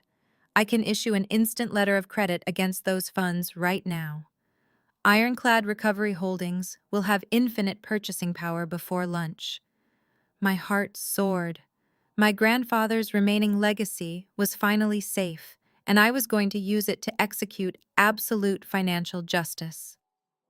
Let us start with Caroline, I instructed. Contact the commercial landlords for all 3 of her boutique locations. Offer to purchase her outstanding leases at a premium. Then buy up her vendor debts. I want Ironclad Recovery Holdings to become her sole primary creditor. Consider it done, Caldwell said, his fingers flying across his keyboard. She will owe us for every single designer dress sitting unsold on her racks. Next, I said, focusing on my parents. Buy the debt on their home equity line. Purchase the financing notes on their luxury vehicles. They love pretending they are wealthy aristocrats. I want to own the literal roof over their heads. Caldwell nodded, drafting the legal acquisition forms in real time. It is a brilliant strategy, Natalie. The moment they miss a single payment, we can legally seize their assets. Finally, we handle my house, I said, my voice dropping an octave. Contact Jamal's investment bank through a proxy broker. Offer to buy my specific foreclosed mortgage from their bad debt portfolio. Jamal will be thrilled to see that toxic asset quietly disappear from his ledger. He will eagerly authorize the sale himself to cover his tracks, completely unaware he is selling my house right back to me. Caldwell looked at me through the camera, genuine respect radiating from his features. You are building an invisible cage around them. They will walk right into it, thinking they have won. They think I ran away because I was broke and defeated, I said. They think they can simply take over my house and enjoy their stolen wealth. We are going to let them get entirely comfortable. We will let them move their expensive furniture into my living room. We will let them throw parties and brag to their friends. And then when they feel completely invincible, we will drop the hammer. I will finalize the formation of Ironclad Recovery Holdings within the hour, Caldwell promised. By tomorrow morning, you will legally own every single cent of debt your family possesses. You will be their landlord, their bank, and their executioner. Thank you, Caldwell, I said. Send me the documents as soon as they are ready. I terminated the video call. The screen went black. I sat back in the heavy oak chair and let out a long, slow breath. In less than 24 hours, I had escaped a murder attempt, secured my paralyzed husband in a hidden fortress, uncovered a multi-million-dollar international fraud ring, and weaponized an offshore trust fund to legally enslave my abusers. I walked over to the large window of the guest suite and looked out at the snow-covered forest. I felt an incredible sense of clarity and power. My family had spent my entire life making me feel small, insignificant, and powerless. They had manipulated me, belittled me, and ultimately tried to destroy me just to maintain their pathetic facade of wealth and status. They had severely underestimated the quiet bookkeeper. I walked back to David's room. He looked exhausted but peaceful. I sat on the edge of his bed and gently took his hand. He opened his eyes and looked at me, his gaze clear and remarkably sharp. "It is done," I whispered to him. "We own their debt. We own their houses. We own their businesses. All we have to do now is wait for them to hang themselves."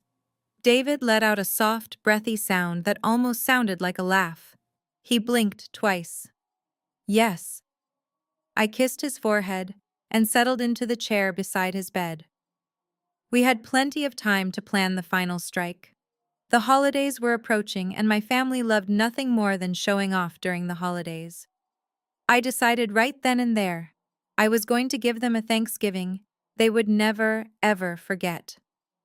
2 months slipped by in a quiet, calculated blur. Inside the impenetrable walls of the Oakwood Recovery Enclave, David made miraculous progress. Removed from the daily threat of his own family, his physical therapy yielded real results. He regained partial motor control in his right arm. His vocal cords healed enough to speak in short, raspy sentences. Every time he spoke, my resolve hardened. Outside our fortress, the trap I had set was working perfectly. My family swallowed the narrative of my cowardice without hesitation.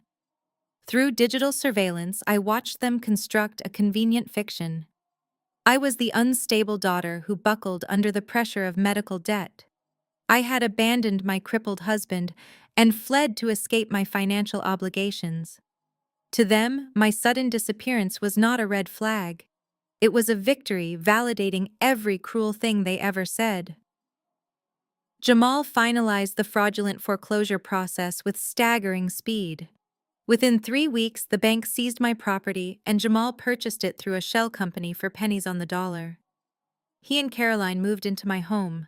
It was an insult. They slept in the master bedroom I had shared with David. They parked their luxury SUVs in my driveway.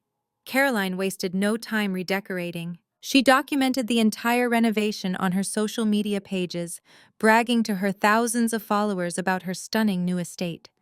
She ripped out the custom oak cabinets David had built by hand and replaced them with gaudy imported marble.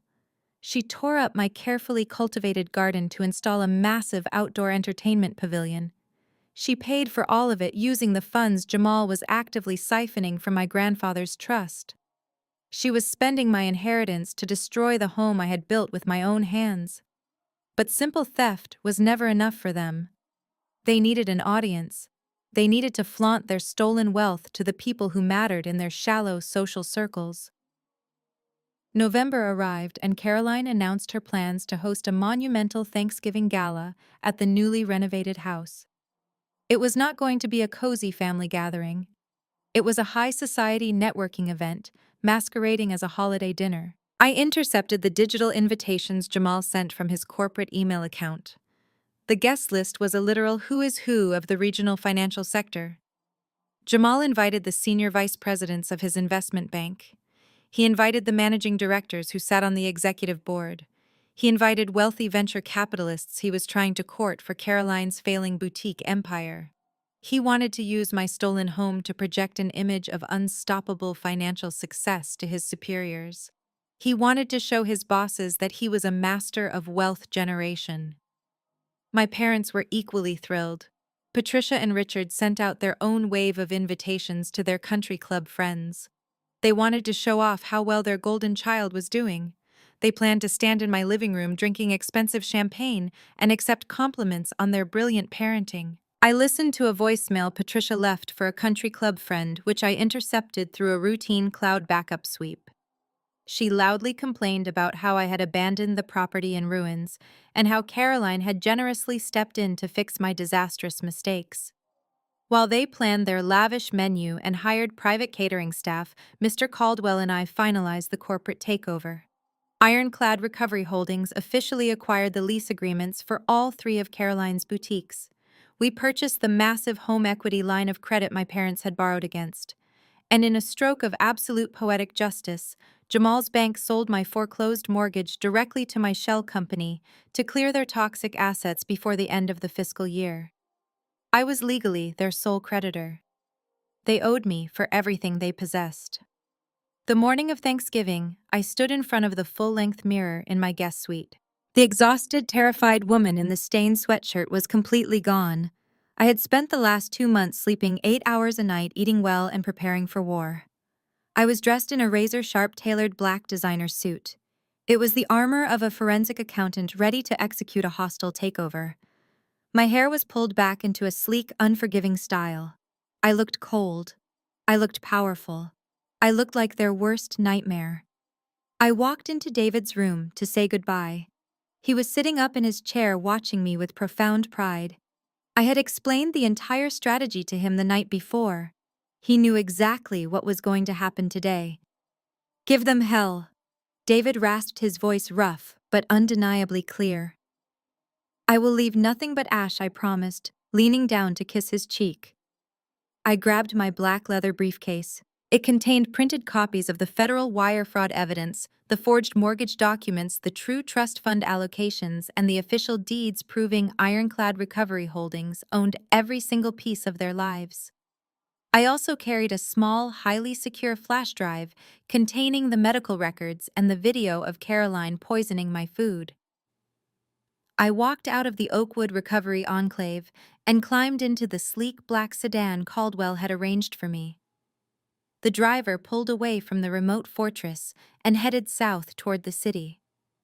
The sky above was a heavy, overcast gray, threatening a bitter winter storm. It was the perfect weather for a reckoning. As the long miles rolled by, I visualized the exact scene waiting for me.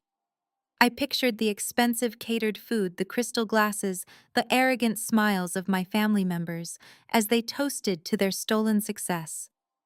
They felt entirely invincible today. They believed their secrets were buried, and their victim was long gone.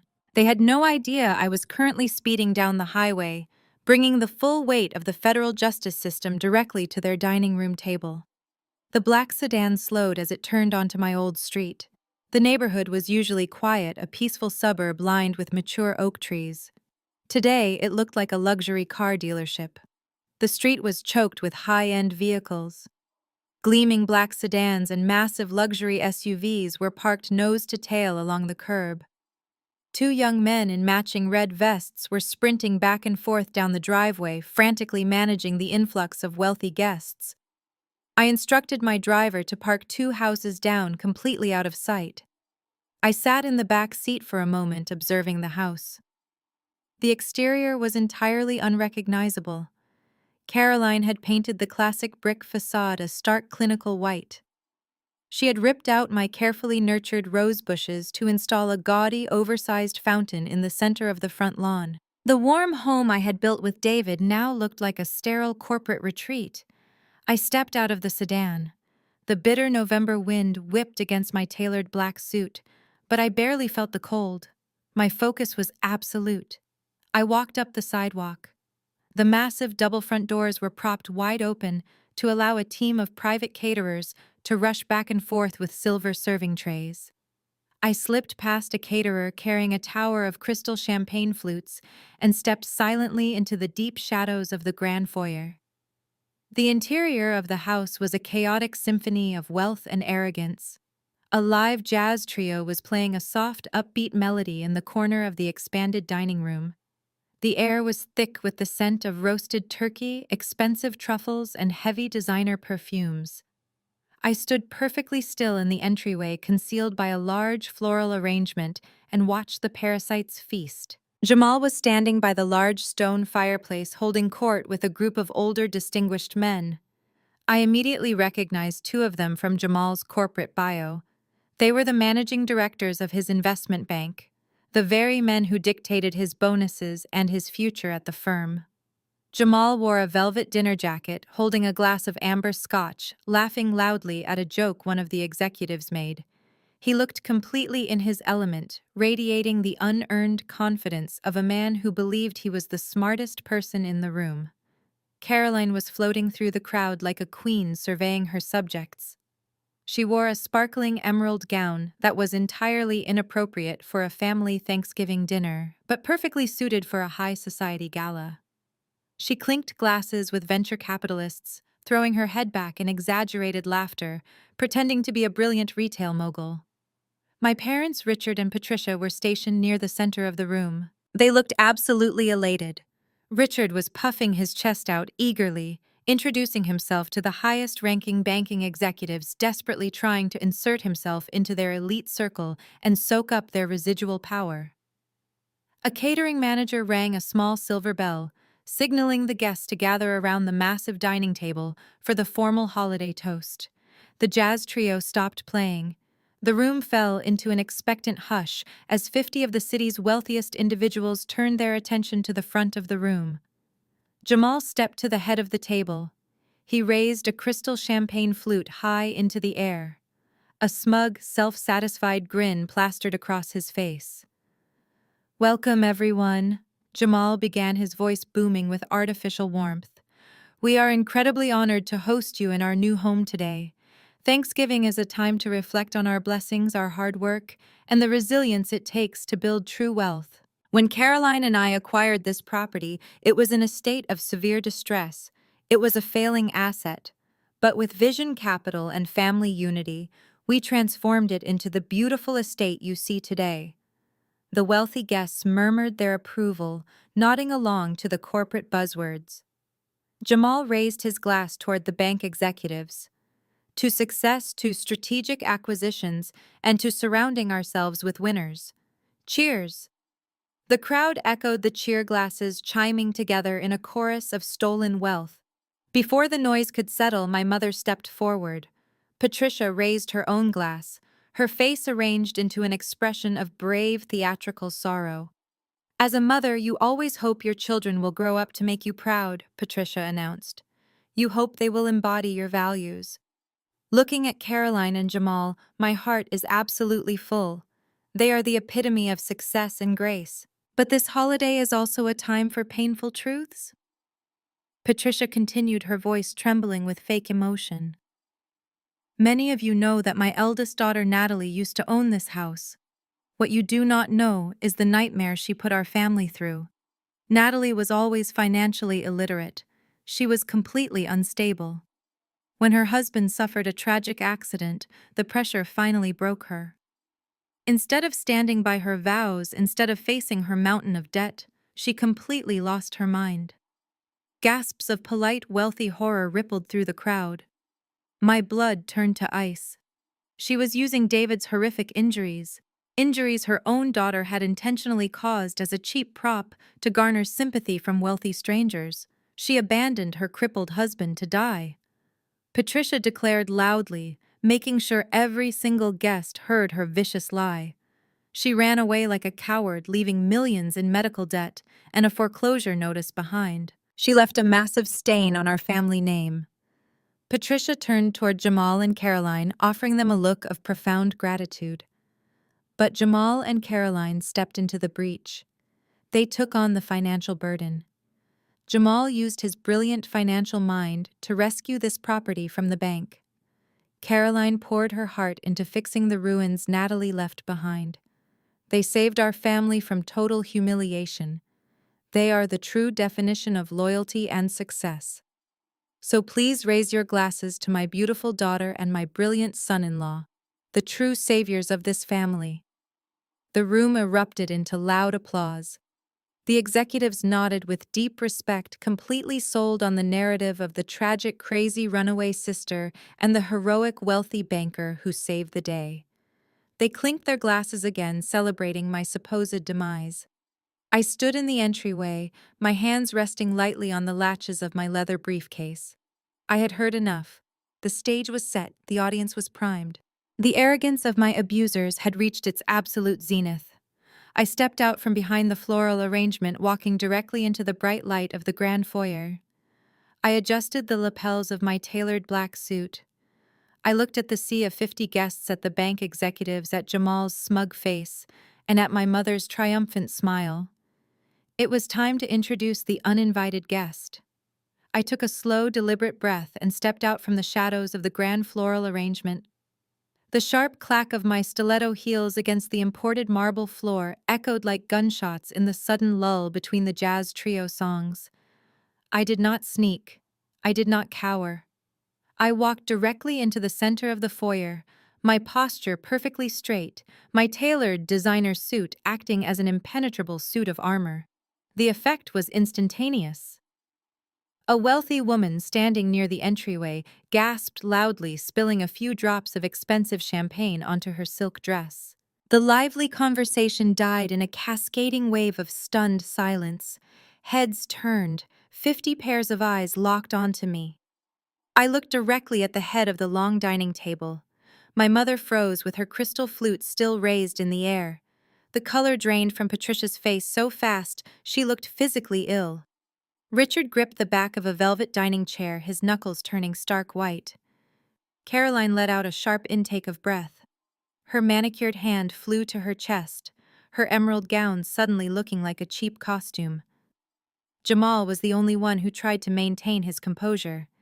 He lowered his glass, his jaw tightening, his dark eyes narrowing into dangerous slits.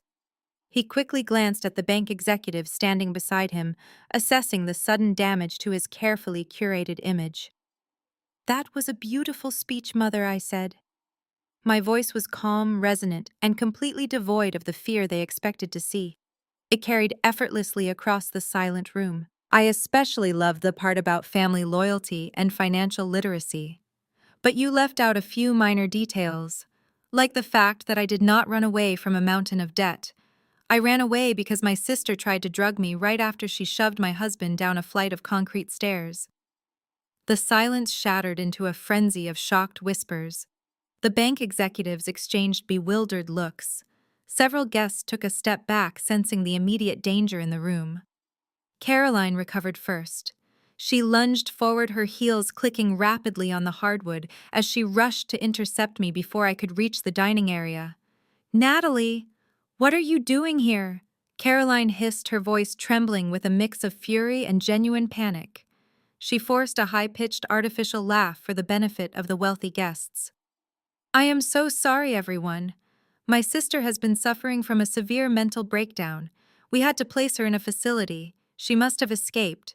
Please excuse this disruption." I did not flinch. I did not raise my voice to shout over her. I simply stood my ground and looked at her with pure clinical detachment. I did not escape from anywhere, Caroline, and I am entirely sane. I have spent the last 2 months perfectly lucid, working very closely with a team of specialized attorneys to undo the massive financial fraud you and your husband committed. Jamal marched across the room, leaving the managing directors behind. He positioned himself directly in front of me, using his height to try and block me from the view of his bosses.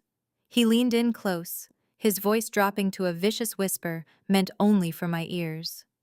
"You need to leave right now, Natalie. You are trespassing on private property. If you do not walk out that door this second, I will have the police drag you out in handcuffs for trespassing and harassment. I will completely bury you." "You are welcome to call the police, Jamal," I replied, my voice loud enough for the entire front row of guests to hear clearly. "In fact, I highly encourage it. It will save the federal agents the trouble of hunting you down later." Jamal turned to his guests, flashing a charming, apologetic smile. "I apologize for this, ladies and gentlemen. My sister-in-law is unfortunately dealing with severe grief and financial ruin. It has caused her to develop some terrifying delusions. I will handle this situation immediately." He reached out with a large hand to grab my arm and physically steer me toward the front door. I sidestepped his grasp smoothly and lifted my black leather briefcase, resting it firmly on the polished entryway table. I clicked the heavy brass latches open. The sharp metallic sound echoed clearly in the tense room. "I am not here to cause a scene, Jamal. I am here in my strict professional capacity. I am a forensic accountant, and I am here to discuss the immediate foreclosure and eviction of everyone currently residing in this house." Patricia rushed forward, her face a mask of furious indignation. "How dare you come into this home and threaten us? You abandoned this house. Jamal legally purchased it from the bank. You have absolutely zero rights here. You are nothing but a pathetic, jealous woman trying to ruin your sister's success." I pulled a thick stack of stapled documents from my briefcase. "I did not abandon my house, Mother. Jamal used his executive credentials at his investment bank to forge a secondary mortgage on my property. He bypassed the standard approval protocols to steal $250,000 of my home equity. Then he intentionally let the loan default so he could scoop up the property through a blind shell company." I looked directly past Jamal, making eye contact with the two managing directors of his firm. They were no longer whispering. They were staring at me with absolute laser focus. The word forgery had instantly grabbed their professional attention. As senior banking officials, they knew exactly what that specific accusation meant for their institution. "Shut your mouth!"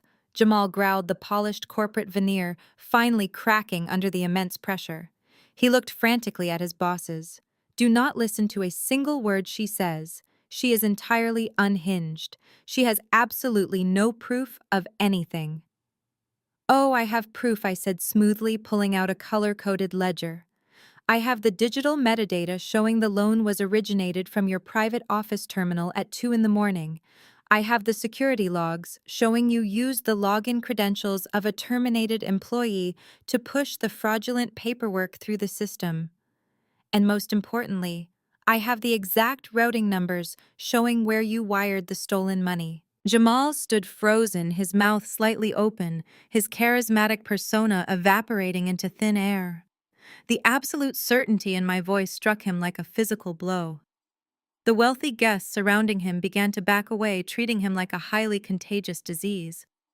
The immediate clash in the foyer was over.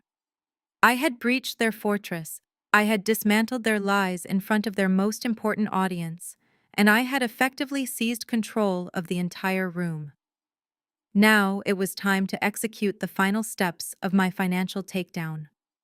Jamal took a menacing step forward, his fists clenched at his sides. The veneer of the sophisticated wealth manager had completely shattered, leaving only a desperate, cornered predator. He pointed a trembling finger at the front door. "Get out of my house this instant, Natalie. You are a delusional liar." He turned to a nearby catering manager who was shrinking against the wall. "Call the police. Tell them we have a home invasion. Tell them an emotionally disturbed woman is threatening the guests." I ignored him completely. I picked up my briefcase and walked right past him. I moved purposefully toward the two managing directors of the investment bank. They were older men, seasoned veterans of the financial sector, and they recognized a crisis when they saw one. They did not back away as I approached. They stood their ground, their eyes locked onto the documents in my hands. "Gentlemen," I said, addressing them directly while keeping my voice steady and professional. "My name is Natalie. I am an independent forensic accountant.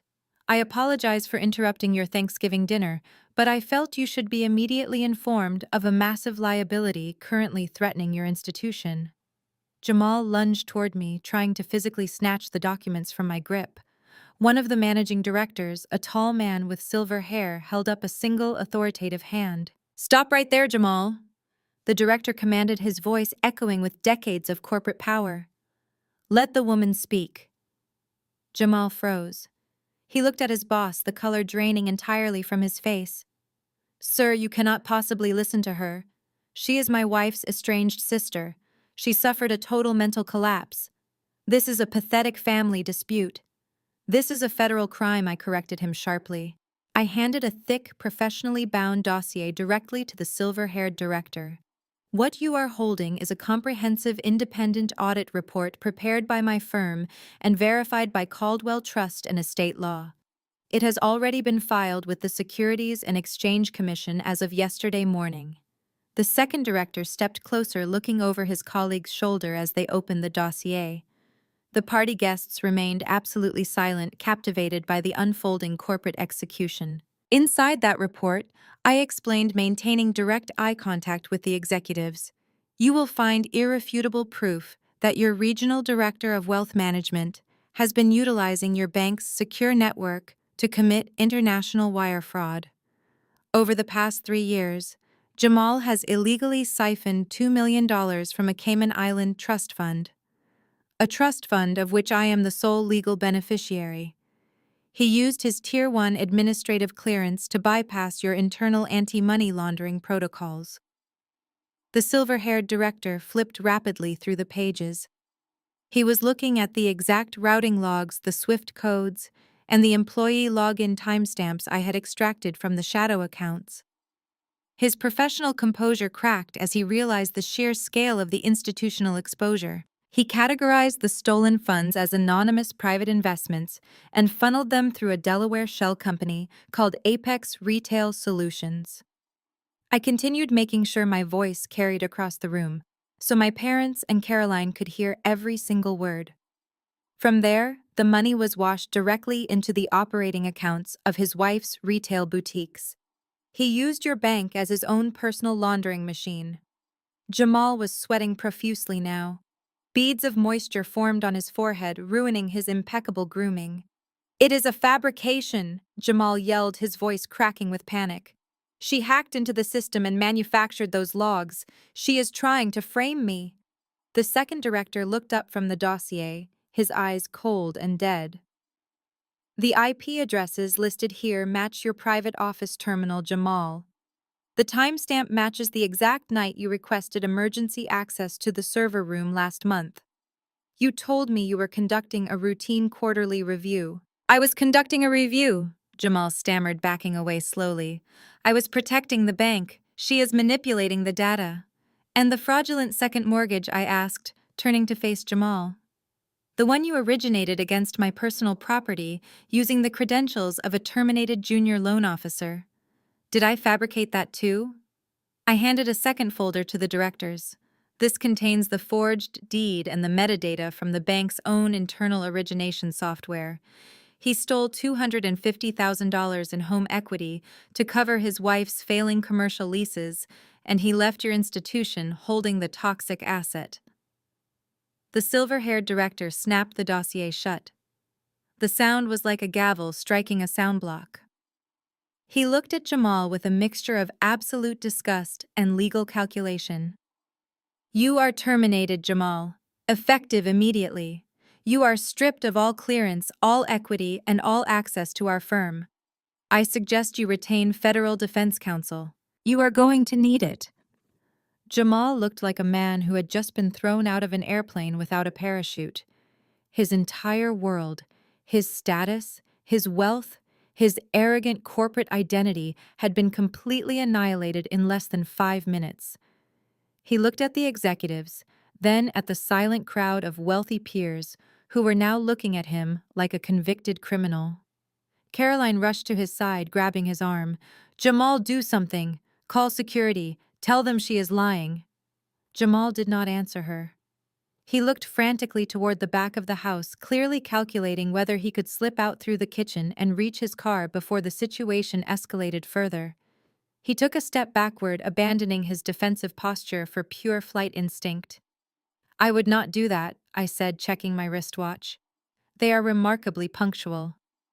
Right on cue, the sound of heavy vehicle doors slamming shut echoed from the street outside. Heavy synchronized footsteps marched rapidly up the front walkway. The large double doors, still propped open from the catering rush, allowed 3 men in tactical windbreakers to step directly into the grand foyer. The bright yellow letters printed across their chests read FBI. 2 uniformed local police officers stood right behind them, blocking the exit. Jamal, a federal agent, asked, his voice sharp and commanding. He stepped into the room, his eyes scanning the crowd before locking onto my brother-in-law. Jamal raised his hands instinctively, stepping away from Caroline. "You are under arrest for international wire fraud, embezzlement, and bank fraud," the federal agent declared, pulling a pair of steel handcuffs from his belt. "We have a federal warrant for your arrest and a search warrant for this property." The party erupted into sheer chaos. The wealthy guests scrambled backward, desperate to put as much distance as possible between themselves and the federal raid. The bank directors immediately stepped aside, completely washing their hands of their former rising star. The officers moved in, grabbing Jamal by the arms, spinning him around and forcing his hands behind his back. The ratcheting sound of the metal cuffs locking into place was the most satisfying noise I had heard in my entire life. My sister screamed as they marched her husband toward the door. My parents stood completely frozen in shock. Checkmate. Jamal was dragged out the front door, his expensive leather shoes scraping awkwardly against the marble threshold. The heavy wooden door swung shut behind the federal agent, sealing his fate.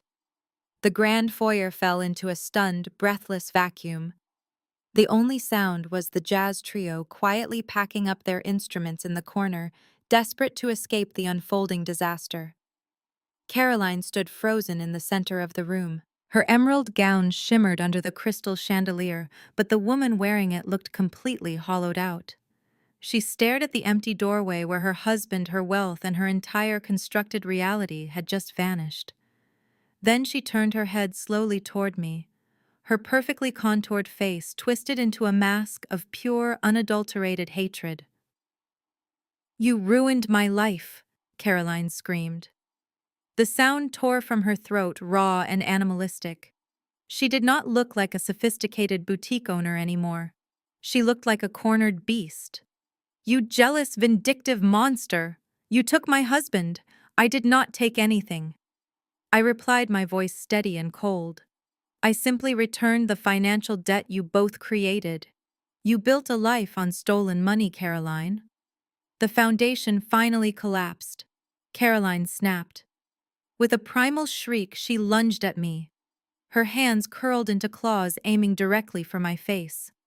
The wealthy guests gasped, scrambling backward to avoid the sudden violence. I did not flinch. I planted my feet ready to defend myself, but I did not have to lift a single finger. Before Caroline could cross the distance, a tall, imposing figure stepped out from the periphery of the crowd. He moved with deceptive speed, stepping cleanly between my sister and me. He raised a silver-tipped walking cane, pressing it firmly against Caroline's collarbone to halt her forward momentum. "I would strongly advise against assault, Caroline," a sharp, authoritative voice declared. "The federal agents are still parked directly outside. Adding a violent physical attack to your existing list of felony charges would be an exceptionally poor legal strategy." Caroline stumbled backward, clutching her chest. She stared wildly at the man who had just blocked her path. It was Mr. Caldwell. My trust and estate attorney wore a perfectly tailored midnight blue suit. He projected an aura of absolute terrifying competence. He lowered his cane and adjusted his silk tie, looking around the room with mild amusement, before turning his piercing gaze directly onto my sister. "Who the hell are you?" Caroline demanded, her chest heaving as she struggled to catch her breath. "I am the legal architect of your current demise," Caldwell answered smoothly. He turned to the crowd, offering a crisp, polite nod. "Good evening, everyone. My name is Mr. Caldwell. I represent Ironclad Recovery Holdings, and by extension the rightful owner of this estate, Natalie. I apologize for the theatrical nature of this evening, but financial justice rarely happens quietly." Patricia pushed her way through the paralyzed guests, her face red with indignation. Richard followed closely behind her. "You have no right to be here," my mother yelled, pointing a trembling finger at Caldwell. "You had my son-in-law arrested based on fake documents, and now you bring this thug into my home to threaten my daughter." "This is not your home, Patricia," I corrected her sharply. "Ironclad Recovery Holdings purchased the foreclosed mortgage yesterday morning. You are currently trespassing on my private property. But we can discuss your eviction shortly. Right now, we have a much more pressing criminal matter to address regarding Caroline." Caroline scoffed, though her eyes darted nervously toward the front door. "You have nothing on me, Natalie. Jamal handled all the banking. I just ran my stores. You cannot prove I knew anything about the wire fraud." "Oh, we are not talking about wire fraud anymore," Caldwell said. His voice dropped an octave, cutting through the ambient noise of the room like a scalpel. "We are talking about the night you attempted to murder your brother-in-law." The entire room gasped in unison. My parents froze, their angry expressions morphing into absolute horror. "That is a lie!" Caroline screamed, her voice cracking. "David slipped. It was an accident." "The police report confirmed it was an accident. Police reports can be amended when new evidence surfaces," Caldwell replied. He reached into his leather briefcase and pulled out a high-definition tablet. He connected a small, powerful Bluetooth speaker to the device. For example, when a forensic accountant audits a suspect's personal finances and discovers routine off-the-books payments made to a disgraced black market medical supplier. Caroline's face went completely ashen. She took another step backward, shaking her head in frantic denial. 2 days ago, Caldwell explained to the silent room, my private investigators tracked down a former nurse. She lost her medical license last year for stealing and selling heavy narcotics. We showed her the financial records linking her offshore accounts to your boutique's petty cash fund. Facing 20 years for illegal drug distribution, she decided to cooperate fully. Caldwell tapped the tablet screen. A video began to play. The audio projected clearly across the grand foyer. It showed a haggard-looking woman sitting in a stark interrogation room. Caroline paid me $10,000 in cash. The woman on the screen confessed, her voice shaking. She said she needed heavy sedatives, zolpidem, muscle relaxers, untraceable stuff. She told me her sister was having a nervous breakdown and needed to be forcefully medicated so the family could take over her disabled husband's medical proxy. Caldwell paused the video. The guests stared at Caroline in utter revulsion. My mother covered her mouth with her hands, finally realizing the depths of her golden child's depravity. "You drugged your own sister," someone in the crowd muttered loudly. "That does not prove I hurt David." Caroline yelled desperately, tears of panic finally spilling down her cheeks. "That just proves I bought pills. You have no proof about the warehouse. There were no cameras. Nobody saw anything." "You are right about the cameras," I said, stepping forward to stand shoulder to shoulder with Caldwell. "The warehouse district was completely unmonitored. You thought you committed the perfect crime. You thought pushing a paralyzed man meant pushing a silent man. You thought David would never be able to speak again." I pulled my own phone from my pocket. I tapped the screen and synced it to Caldwell's speaker.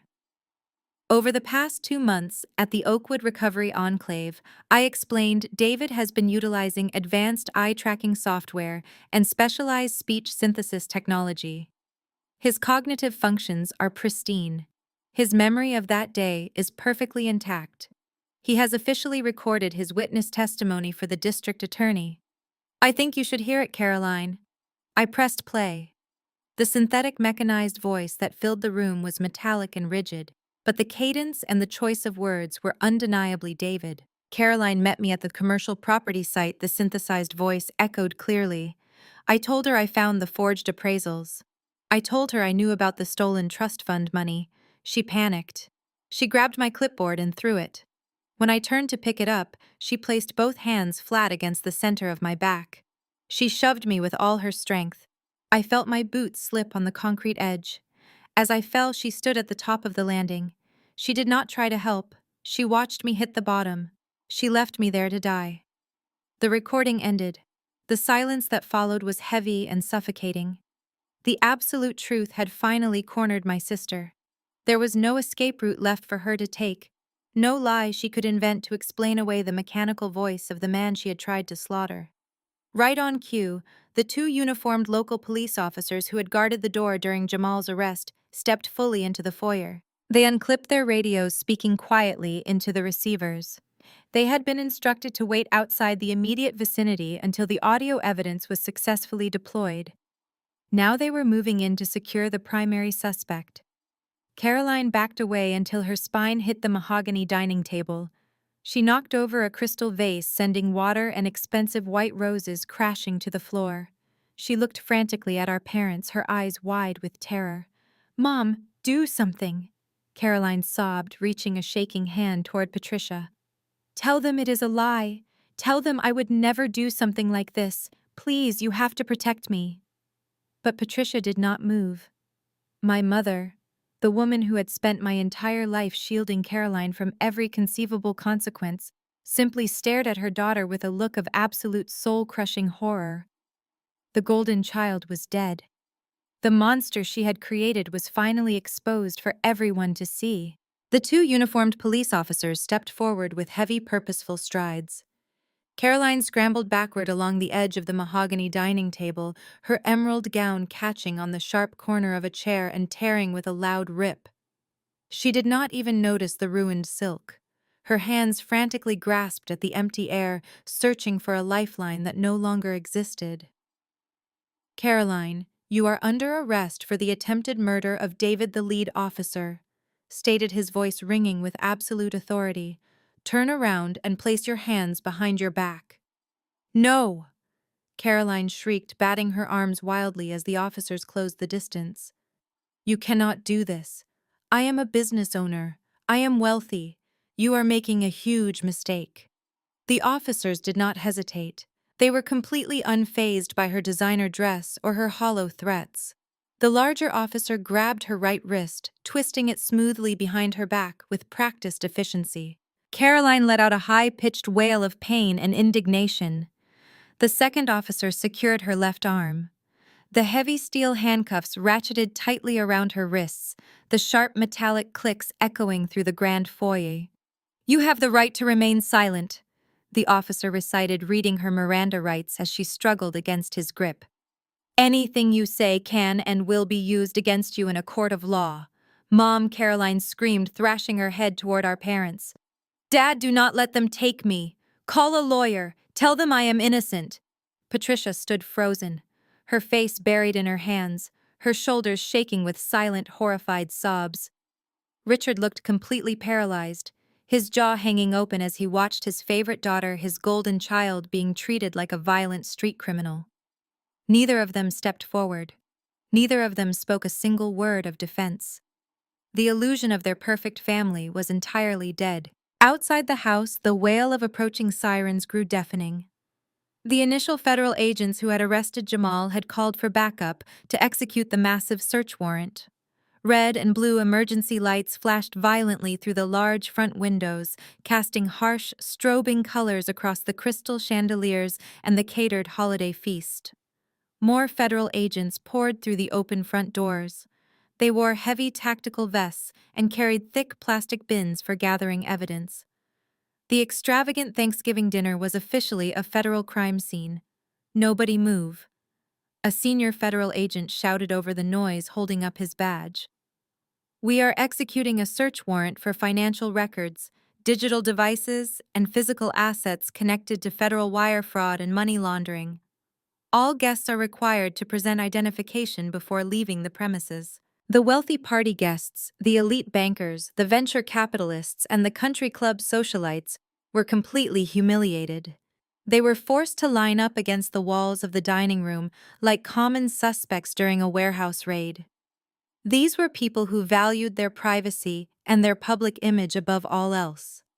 Now they were being detained and cataloged in a massive federal investigation. They glared at my parents with absolute venom. The social ruin was instantaneous and irreversible. Federal agents began swarming the house. They marched up the grand staircase to seize Caroline's personal computers and Jamal's private financial ledgers. They confiscated the boutique business files hidden in the home office.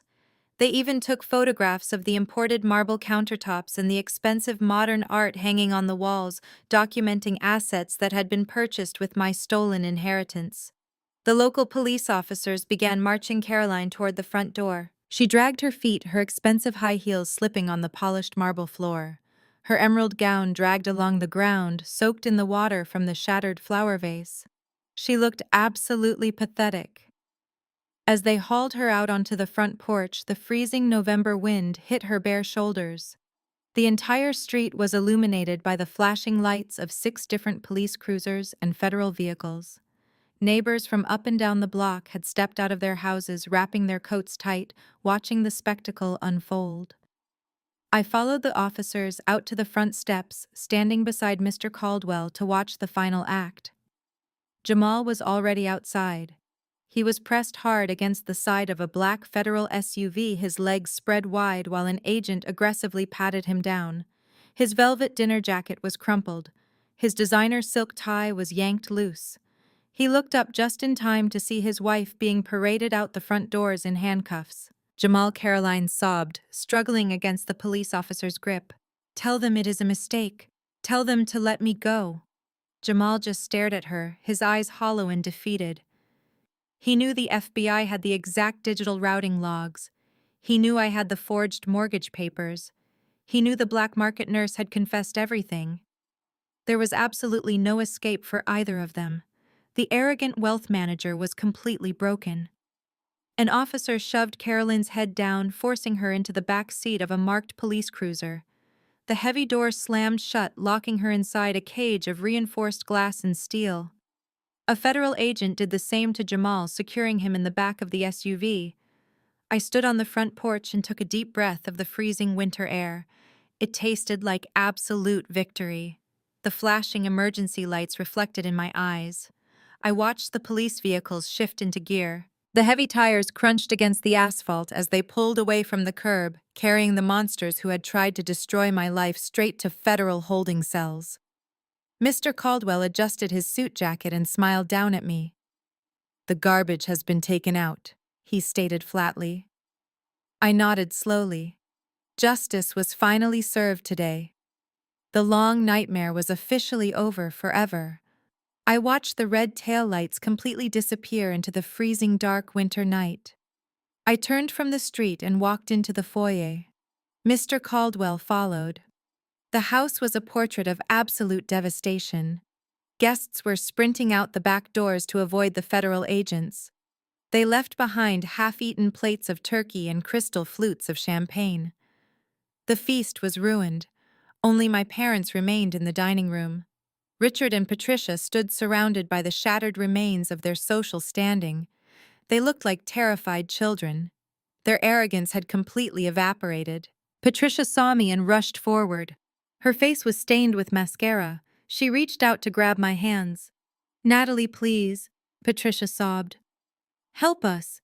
Tell the police to release your sister." We had no idea what Jamal and Caroline were doing. We did not know about the mortgage or the assault. Believe us. We are your family. I stepped back disgusted. "Do not insult my intelligence. You knew exactly what they were doing. You helped them." Richard stepped up beside his wife. "Natalie, lower your voice. This is a misunderstanding. We can sit down with lawyers and sort out this mess privately. There is no need to tear this family apart. Blood means loyalty." "Blood means nothing to you," I replied, my voice echoing across the dining room. "You sold your daughter for a country club membership. Did you think I forgot the Horizon Legacy Fund? Did you think I missed the sworn affidavit you signed? The one where you bribed a psychiatrist to declare me mentally unfit so you could steal my inheritance?" Richard flinched. The color drained from his face. He looked at Mr. Caldwell, realizing his darkest secret was exposed. "We did that to protect the money," Patricia cried frantically, changing her strategy. "You were unstable, Natalie. You were overwhelmed. We were keeping the trust safe until you recovered. You used my grandfather's money to buy retail spaces, luxury cars, and vacations. You bled my inheritance dry while calling me a financial failure. When it ran out, you agreed to pull the life support on my husband to cover up your crimes. You are parasites." "We are broke," Richard confessed, his voice cracking with desperation. "The federal agents just seized our bank accounts because they are linked to Jamal's transfers. We have nothing left, Natalie. If you do not help us, we will be out on the street. Have mercy." "Mercy?" I asked. "Did you show David mercy when you planned to drag me to the hospital tomorrow to sign his death warrant? Did you show me mercy when you told your friends I abandoned my husband?" Mr. Caldwell stepped forward. He unlatched his black briefcase and pulled out a thick stack of legal documents. He placed them firmly on the dining table right next to the ruined turkey. Richard and Patricia stared at the papers. "What is that?" Patricia asked, her voice shaking. "That is your financial ruin," Mr. Caldwell stated. "My client, acting through a private entity known as Ironclad Recovery Holdings, has purchased all of your outstanding debt." I looked into my father's eyes. "I bought the home equity line of credit on your primary residence. You missed your last two payments because Jamal's illegal cash flow stopped. That means your house is officially in default. I also bought the financing notes on your vehicles." Richard stumbled backward, bumping a chair. "You bought our debt. You cannot do that." "It is perfectly legal," Mr. Caldwell assured him. "Because the loans are in severe default, Ironclad Recovery Holdings is executing its right to immediate asset seizure. Your vehicles are being repossessed right now. Your primary residence will be locked by the bank tomorrow morning." Patricia let out a loud wail. She fell to her knees on the hardwood floor. "You are taking our home. You are leaving your own parents homeless.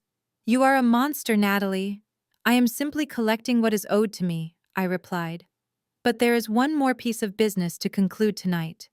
I picked up the top document from Mr. Caldwell's stack. I held it out to my parents. This property, the house we are standing in, was illegally foreclosed on by Jamal, I explained. Yesterday, his bank sold this toxic asset to clear their books before the investigation hit. They sold it to my company. I own this house again. My parents looked up at me from the floor, absolute terror in their eyes. As the sole legal owner of this property, I continued, my voice hard as steel. I am issuing a formal eviction notice. You have 5 minutes to get off my property. 5 minutes? Richard gasped.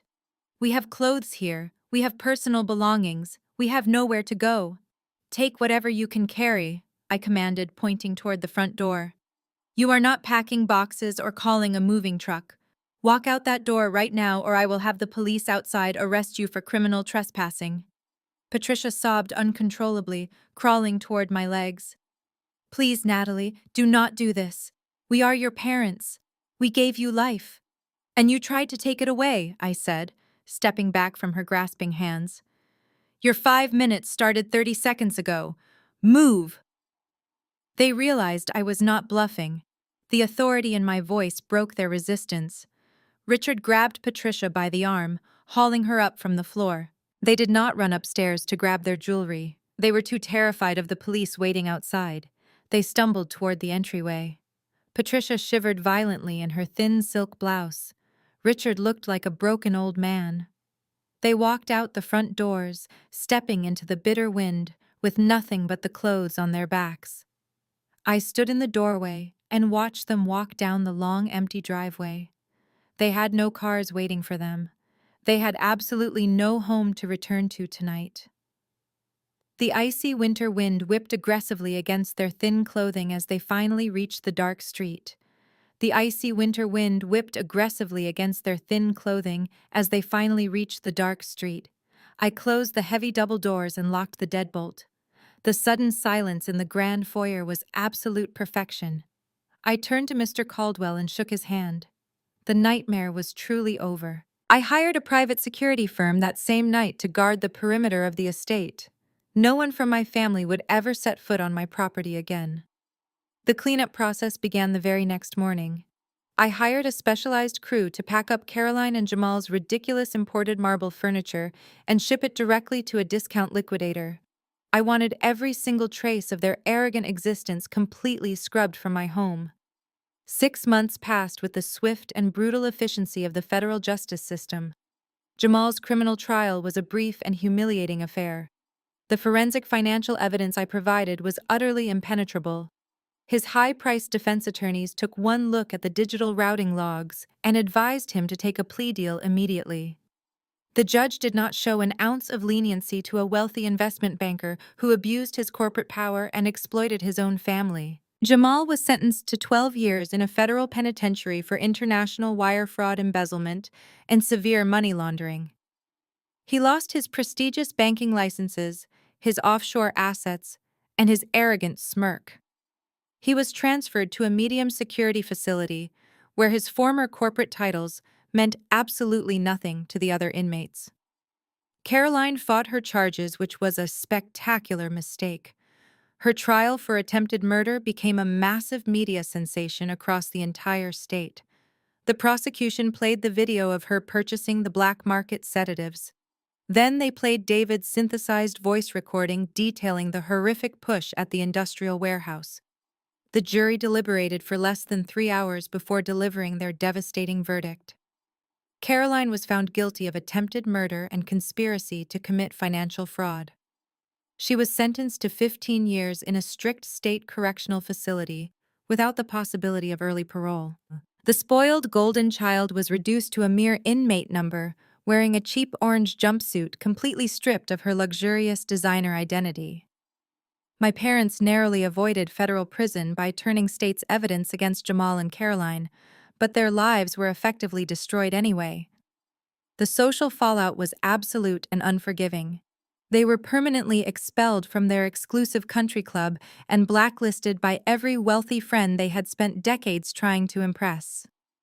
Since my shell company owned all their outstanding debt, I legally seized their primary residence, their luxury vehicles, and their remaining investment portfolios.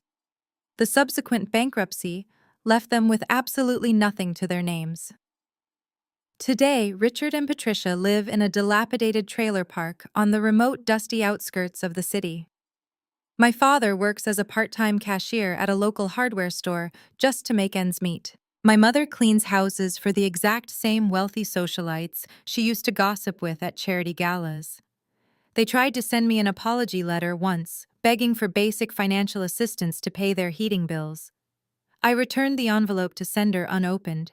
They had to learn how to survive in the real, unforgiving world without a hidden trust fund to steal.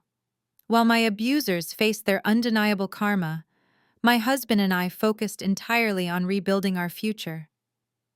David remained at the Oakwood Recovery Enclave for another 4 intense months, surrounded by specialized medical care and completely free from the toxic stress of my family. His physical progress was nothing short of miraculous. The traumatic brain injury healed much faster than the original hospital doctors ever predicted. His vocal cords repaired themselves enough through daily vocal exercises that he no longer needed the computer synthesizer to communicate. His voice was rough and raspy, but it was entirely his own. Today is a beautiful Tuesday in late spring. I am standing in the bright, sunlit physical therapy room at the rehabilitation center.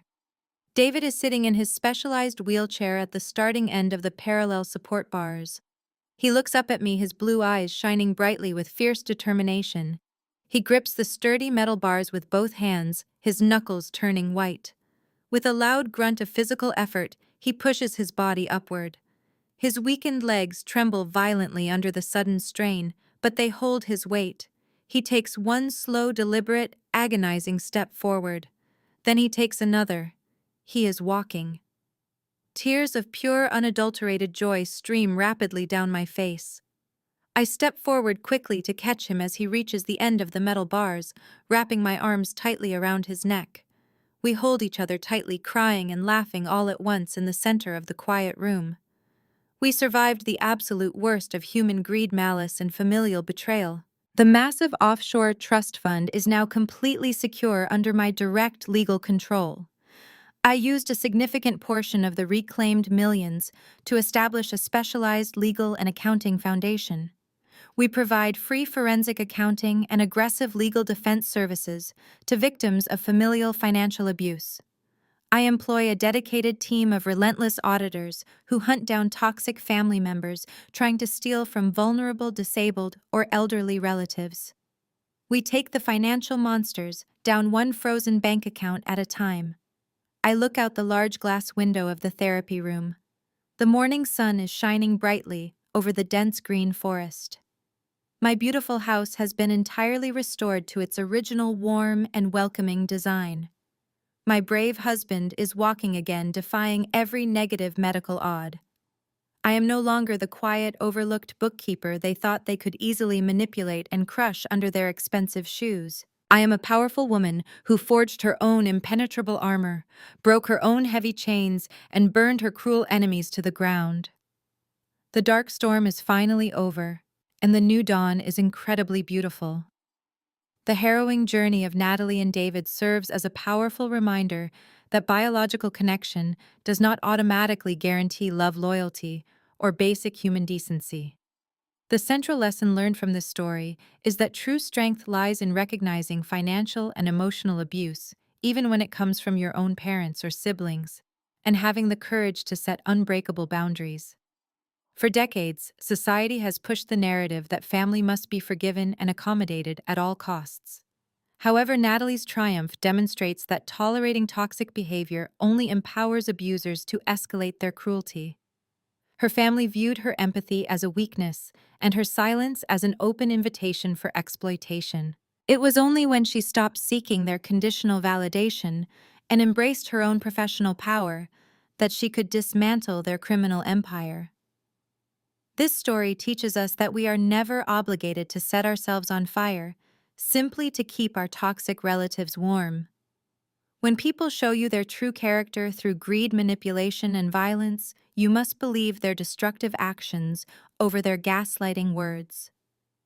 Natalie did not just survive her family's betrayal.